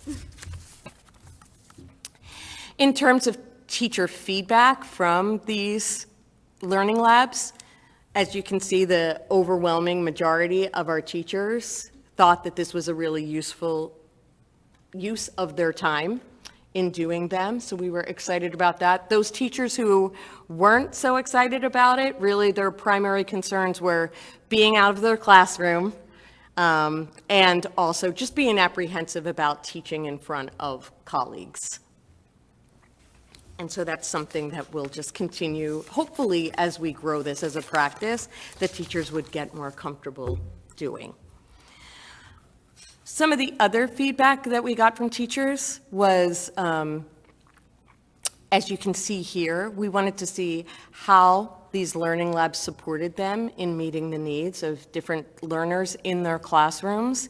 And so you can see that the data that we have is pretty good for supporting teachers in meeting students at or above grade level, or students who were below grade level who might need more support. But you can see we do have room to grow in helping and supporting our multilingual learners and our students with disabilities. And so I also do think that as we move forward, just really even being more explicit about some of those UDL strategies that are built into the curriculum will hopefully help in those areas. You beat me to my question, so good. You beat me to my question. Oh, It's gonna okay. be about UDL, closing the gap there. So. I love that. So for our next steps, we're really going to monitor the implementation of learning objectives that we set this year, like continued lesson internalization, and then just measure our growth in meeting these goals as we move forward. We are going to next year be implementing, as I mentioned, an updated common assessment for grades 2 through 5, and including in that administration is just like teaching teachers not just how to administer it, but also scoring protocols for the assessment, because it's an IM-based assessment that we'll be using, and making sure that we're standardized on the way that we're grading these assessments, and then also really focusing in on how we can use the data in order to identify areas of need for both teachers and students. We also want to do some work next year in aligning our Tier 1, since we have developed a strong foundation in Tier 1 at this point, and aligning that work with our Tier 2 and Tier 3s. And as I mentioned, we do hope to continue learning labs in coming years.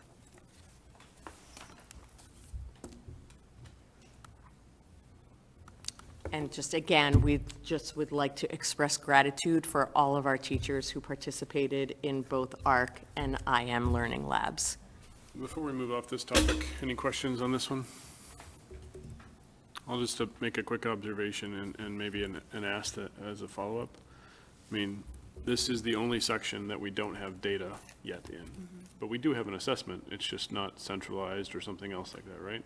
We do, So- yeah. We have an assessment that was teacher-created, and it's very helpful to our teachers in the way the data presents itself, but not so helpful to us because it's a very small number of questions, and when we look across grade levels, there's no way to correlate it, to say, like, our students are making good progress, and/or, like, is this a good result? Is it not a good result? So that was really one of the primary reasons that we looked at updating our assessment for the elementary. I mean, it's similar, I know iReady has its negative points, but at least when we look at iReady data, we have a sense of, the progress our students are making and sort of if they're benchmarking or not. And that's, it's clearly a missing component, right, in our presentation. And we feel it because we're able to dig in so deeply to our literacy data, and we're always feeling like, we really don't have a sense of how our kids are doing in math in the same ways. So looking to build those systems out. So this new one, will it be able to do a lot of what we're talking about? By we saying, is it still teacher-built, or is it embedded in IM? It's And is it what's called capturing the data on a grander scale? It's an assessment called Putting It All Together, and it comes at the end of the IM year for each grade level, and it's IM created. And basically, it touches upon all the standards and content that students would learn over the course of the year. That's sort of not great, right? If we only get it at the end of the year? No, our plan is, our plan right now is actually in the fall to administer the putting it all together from the previous grade. So, we saw that summer slide, in some of the other data that we looked at. So we're going to start with that in the fall, and then in January, administer the content that had been taught up through that point, and then at the end of the year, give the full assessment. Okay. So, it will And then give rinse us, and repeat. So you're always starting the year by administering the previous year's end-of-year test, seeing what happened from a summer slide perspective potentially, and then. and just identifying the Right. student that might need intervention, most importantly, And I think we landed on late September, early October for that test, not the very beginning of the year. Okay. And we will, this is our plan, we'll closely monitor, see if it meets our needs. We did look at one standardized assessment that we really liked, but it was just launching next year. And so similar to what we've already talked about tonight, we prefer not to have our students necessarily be the first one to do something if we can have a intermediate plan. So we also feel that tying it very closely to IM is going to be supportive of what some of our teachers have been asking for. It's that data that directly points back to the curriculum. And that's, we piloted iReady at one of the elementary schools this year.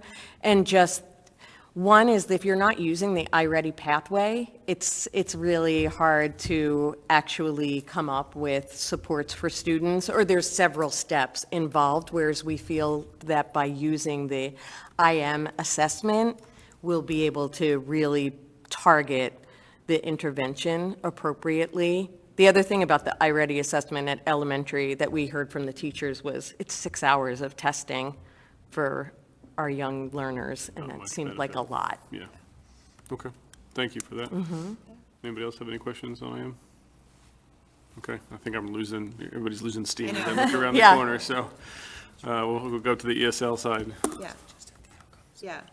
So since we are running super late, I don't know if we want to just look at sort of the impact. We've presented, I think, repeatedly to school committee on some of the really important updates, and school committee has been supportive in us adding the positions needed with the changing demographics and the increased number of ML students in our district. We were really excited this year when our access scores came in, that we are starting to see that we are making some progress in the achievement of our students on access. And so, keep going, sorry. There you go. So the green line or blue line, it's hard to tell. Our students making progress is really encouraging. If you remember, what we're talking about here is there are individual sort of progress goals set for each student based upon the level coming in and how many years they've been in the program. And so to see that, that many students, 61%, have met their target is a nice improvement for us. Another way to sort of quantify that it was really exciting, is every year for students who don't meet their goals, we meet as a team to write a success plan for those students. And so we were able to bring that number down to only 19 students that will require success plans, where previously we had 29 students. So it's another really good indicator that the work underway is having a difference, making a difference. The other thing that I would highlight on the next slide is that we really think that the improvement in the reduction in chronic absenteeism by our ML students can be directly related to all of this work that's been happening. In addition, we added a position, the family liaison position, which has been key because it has enabled us to really support our ML students holistically and to ensure that their families really are brought into the fold and sort of brought into our school communities, helping them understand what is needed for success in school, making sure that they are connected with the local community and have access to the things that they might need for their family. And so we're really encouraged. We do think, the improvement in access scores and the improvement in attendance obviously also are connected. The more we have our kids in school, we know we're putting good programming in front of them. We believe that they will benefit from that. I mean, that's just a monumental improvement, right? That slide right there is It's monumental. huge. Yeah. It's really, it's commendable. It's the efforts of really like a lot of work by, honestly, like all of our principals. They really, we're meeting with our district leadership team, frequently look at attendance. We look at different groups of students to see what attendance trends are, and they really have focused in on making those connections with families, letting them know we want their kids here and doing everything we can to make sure that they are here. And we're excited about the year ahead, implementing a new curriculum. As we've heard tonight, it's always a big lift, but we do believe it's what's needed to keep our programming moving ahead. Great. Any follow-up questions by anybody? What's happening? It's a busy time. Okay. Thank you, ladies. Thank you. Very much appreciate it.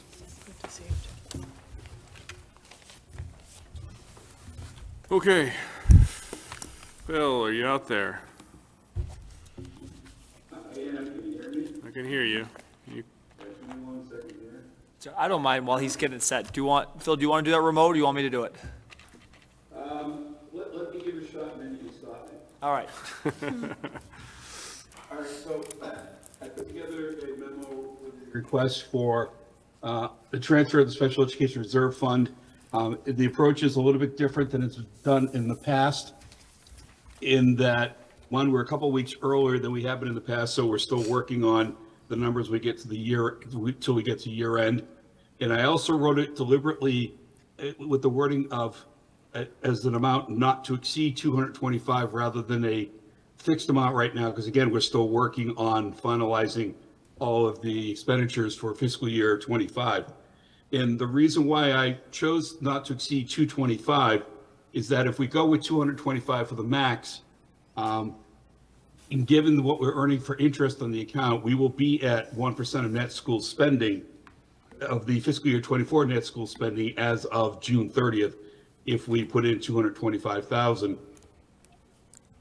And so, I'm sorry, we won't be quite at what, let me back up. I did this so that by the end of next fiscal year 26, we would be at the 1% threshold, because I will be including the interest that we'll be earning. So the maximum that we need to transfer in would be 225,000. And then with the interest that we'll earn from now to the end of next fiscal year, at the end of the next fiscal year, we'd be at 1% of fiscal year 24. But then, of course, by the next year, we'll be looking at fiscal year 25. And so going forward, there will be no need to do any more transfer of funds. It will just be the interest that will keep us right around that 1% threshold. Only thing I'll add for context for Phil too really quick is that the number looks less, overall number that we have to play with looks $75,000 less than the end of Q3. Tom, thanks for pointing that out. Just like the flag for the committee, the generally the three buckets which have decreased since then, one about $40,000, which is now going to be allocated end of year trainings, which one of them being like Hill for Literacy training for our principals, 3 to 8 teachers, APs.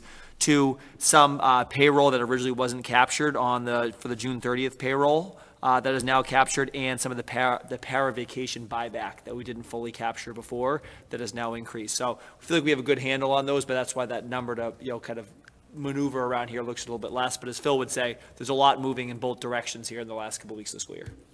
There's still a lot of moving parts.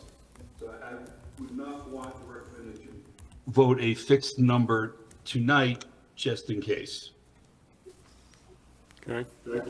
Phil, what are your thoughts on a range instead of a fixed number? So, whether it's like 200 to 225,000 or something like that as a range.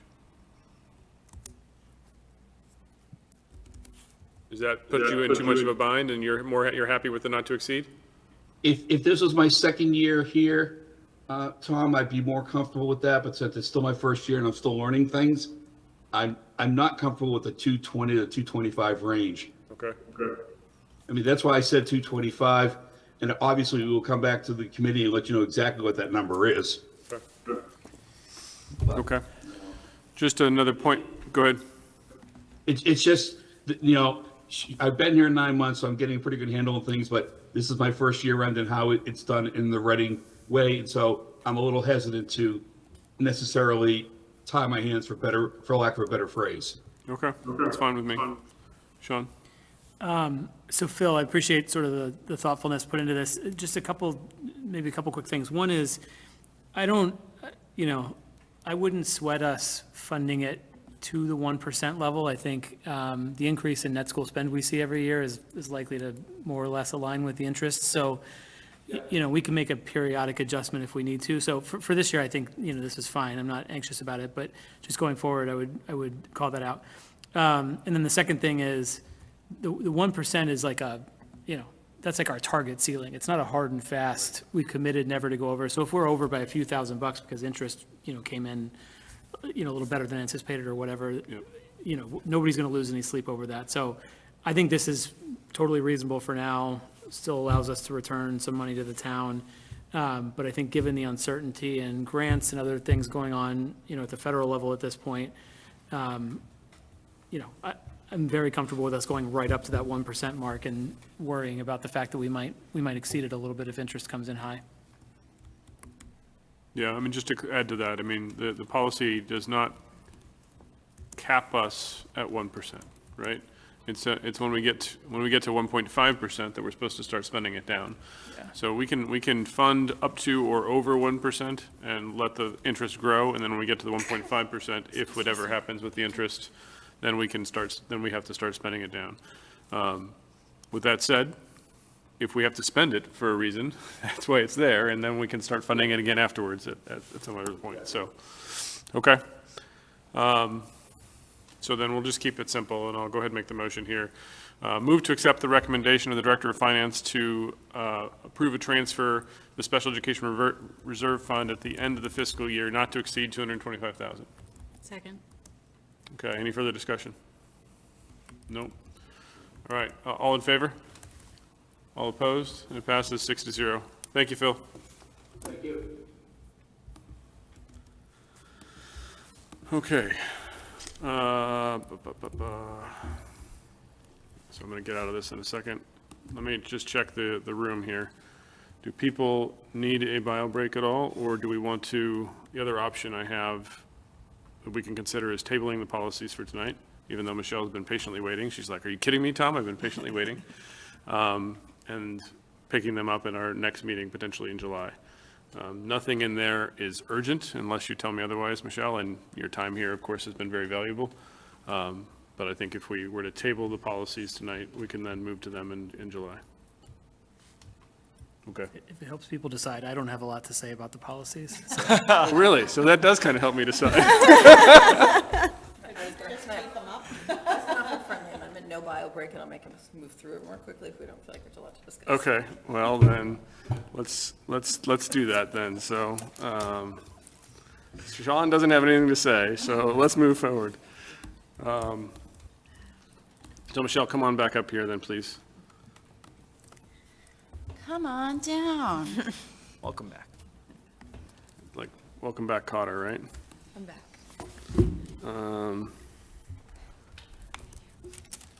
So, going to the agenda, our first topic will be GCBB, employment of principals. School committee, you should have received, and we will update the packet afterwards, an update from Michelle after her rework and a conversation Dr. Milczewski and I had. So for clarity, this version has not been seen by the policy subcommittee, has not been voted on by the policy subcommittee. So we're looking at it as an amendment just here on the floor. But Michelle worked through it to make it much cleaner and much clearer, address the concerns that the committee had last week and Dr. Milczewski had last week. And both Dr. Milczewski, Michelle, actually all three of us were hitting ourselves in the forehead like, how did we miss this the first time? To make sure that it's clear that the superintendent is the hiring authority. He'll hire it in establishment with policies by us. You know, his contract terms are there appropriately. The duties and responsibilities are aligned with MGL, including things like school councils and goals and district goals and stuff like that, and that they must be licensed. And so it's pretty simple to that effect, but Michelle, anything you want to add? No, I think you covered it all. This one's pretty straightforward. We did a full rewrite, and it's in alignment with MGL. Agreed. Agree? All right. Any further questions on GCBB? Nope. Okay. Motion. Move to adopt. Move to adopt policy GCBB. Do I have a second? Second by Sean. Any further discussion? Colby did review this today too, just Correct. as clarification too, so. Okay, perfect. Thank you. That was one thing we left our last meeting with, so thank you for that follow-up. All right. Any further discussion? All in favor? All opposed? And GCBB as amended has been accepted. Thank you. Our next item on the agenda is GBEBB, online fundraising and solicitations crowdfunding. We did get feedback from the public. Michelle did respond to that feedback as well. And so I'll let Michelle start from that and we'll go from there. So the feedback we received was around mentioning the ethics policy and asked for removal of that, and we move Yeah. forward with keeping it in. We think it's important to keep it in. There's a purpose there to keep it in, and it's on, so we don't think we need to reorganize it as a result as well. The other thing from our last meeting was to review if we felt like this impacted PTO related funding at all, and the three of us came to the conclusion after reading it again and again that it does not, and so we do not think this binds anything or restricts anything from a PTO perspective. Okay. Okay. Any further questions on this one? Okay, I'll take a motion, Aaron. This is a second reading. Motion to approve policy GBEBD, online fundraising and solicitations crowdfunding. Second. Seconded by Laura. Any further discussion? All right, seeing none, all in favor? All opposed? And it passes as well.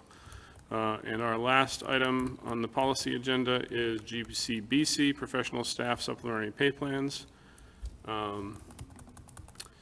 So at our last meeting, and I'm not even sure if it made it to the packet because I don't think I sent this to Olivia, we did add a a sentence at the end of the second paragraph, which was, should a principal be appointed to an extra assignment that results in additional compensation, school committee approval shall be required. I'm going to suggest we remove that, considering that was only added as a result of the principal policy and is no longer needed because the principal policy has been cleaned up. Any objection to that removal?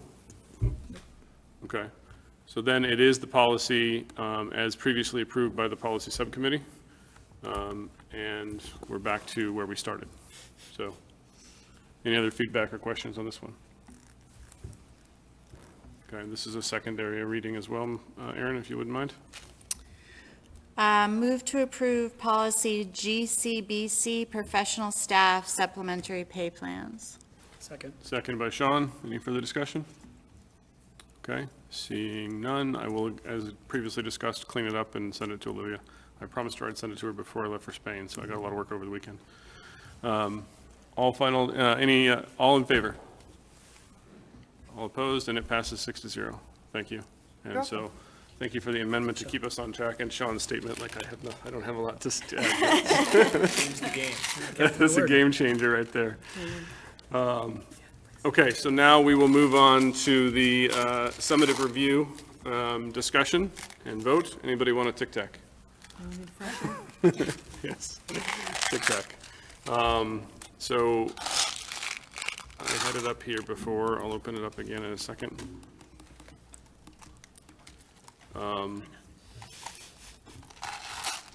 So I think, first of all, thank you to the committee, for everybody, for taking the time to go through it. I will make the observation that and I think I did make it in my personal review, I have never seen this much evidence. Never. Right? If you go through all the evidence that was provided, it was voluminous. And tying it together, it was, well, it wasn't hard because it was all very well structured, but it was hard to summarize would be the best way I'd put it. I used ChatGPT to summarize each of your collective feedback. Well, first of all, before I did that, I took all of your scores. Those things that had 5 categories, I did a 1 to 5. Those things that had 4 categories, I did a 1 to 4. And then did the average and then rounded the average appropriately. And the rounded average is what you see as the, X marks across the related composite score. The rest of the review is a summary of all of our particular feedback. Laura, rightfully to her option, decided not to provide feedback. I've already told you that Chuck provided feedback that he's the best, so that's the essence of it. I would say overall, the feedback that we collectively gave was that, and he doesn't like to say it because it's a team that does the work, right? But the leader leads from the front and, has done a great job of leading, right? When you look at the rubric, and I put it in my review, and I think others that pretty much align to it as well, keywords like empower, lead, model, high expectation, supports, all of those keywords that hit into the, succeeding category, he hits those in many, many, many of the categories across the note. Some of the academic outcomes were phenomenal. Some of the changes we've seen at the high school over the last couple of years with math pathways and middle school with math pathways, everybody made comments about that, about innovation pathways. The work that's happened, we just saw some of it again tonight. We can't even, the lead program related stuff, everybody has put in a lot of the feedback into this. I think overall, and it was somewhat precluded by Tom himself, that our biggest next step is repeatability, for lack of a better way to say it. It's the continued data platform and gathering, it's the continued research that supports the learning to make sure that we are taking our students that have gone from good to great and great to excellent. I told Tom this afternoon, I was a little embarrassed about my own review because it was so good or so glowing. So I've never written a review like that in all my 25 years of professional life. So it is what it is, but, I think all of your feedback was really important. I think it was all included as well as ChatGPT and myself could do. Anybody want to add anything before I conclude? I asked ChatGPT and it says you're the easiest grader, so.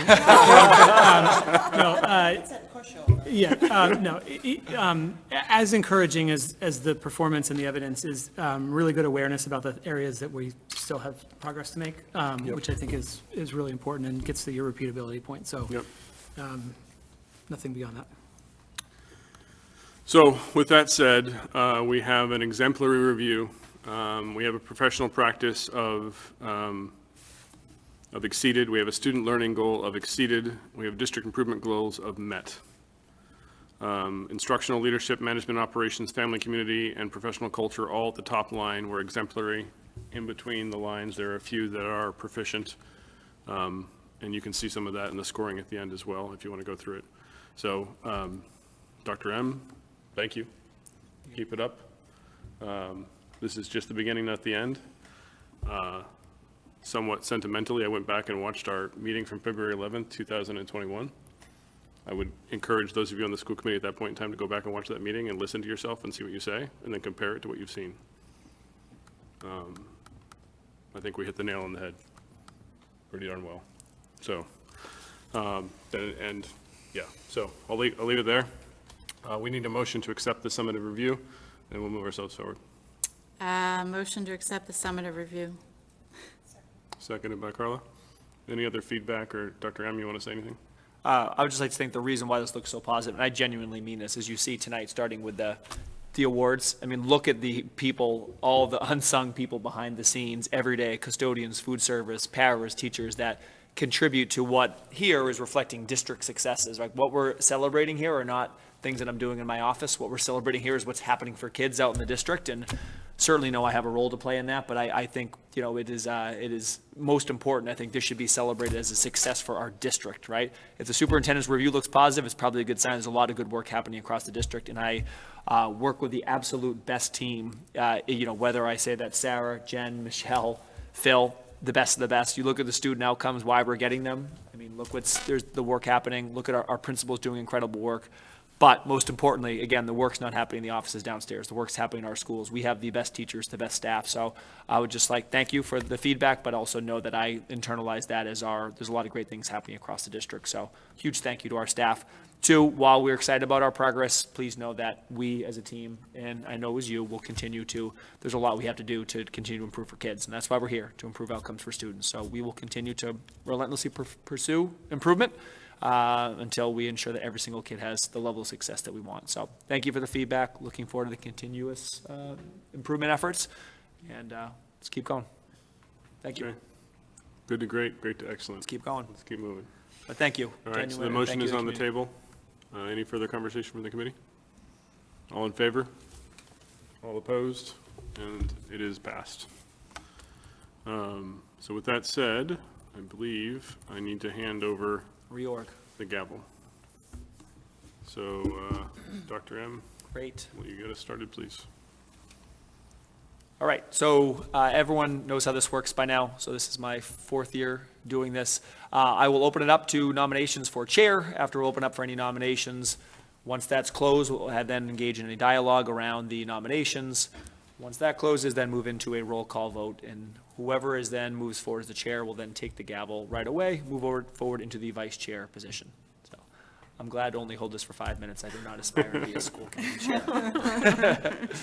So, all right, well, just start by opening it up for any nominations for chair. Aaron? I nominate Sean. A second. Any other nominations? I was going to third it. We're thirding it. Are you accepting the nomination? Accept the nomination, yeah. Good. All right, any other nominations? We'll close there. Any discussion? We'll close there. Roll call vote. Keep this simple. Carla? Yes. Sean? Yes. Laura? Yes. Tom? Yes. Aaron? Yes. Sarah? Yes. Congratulations, Sean. Great, thank you. Thank you. Okay, so I guess I will open up nominations for vice chair. Not all at once. I'll nominate Carla, although I don't know if she has the bandwidth or not, but just to keep our balanced conversation going.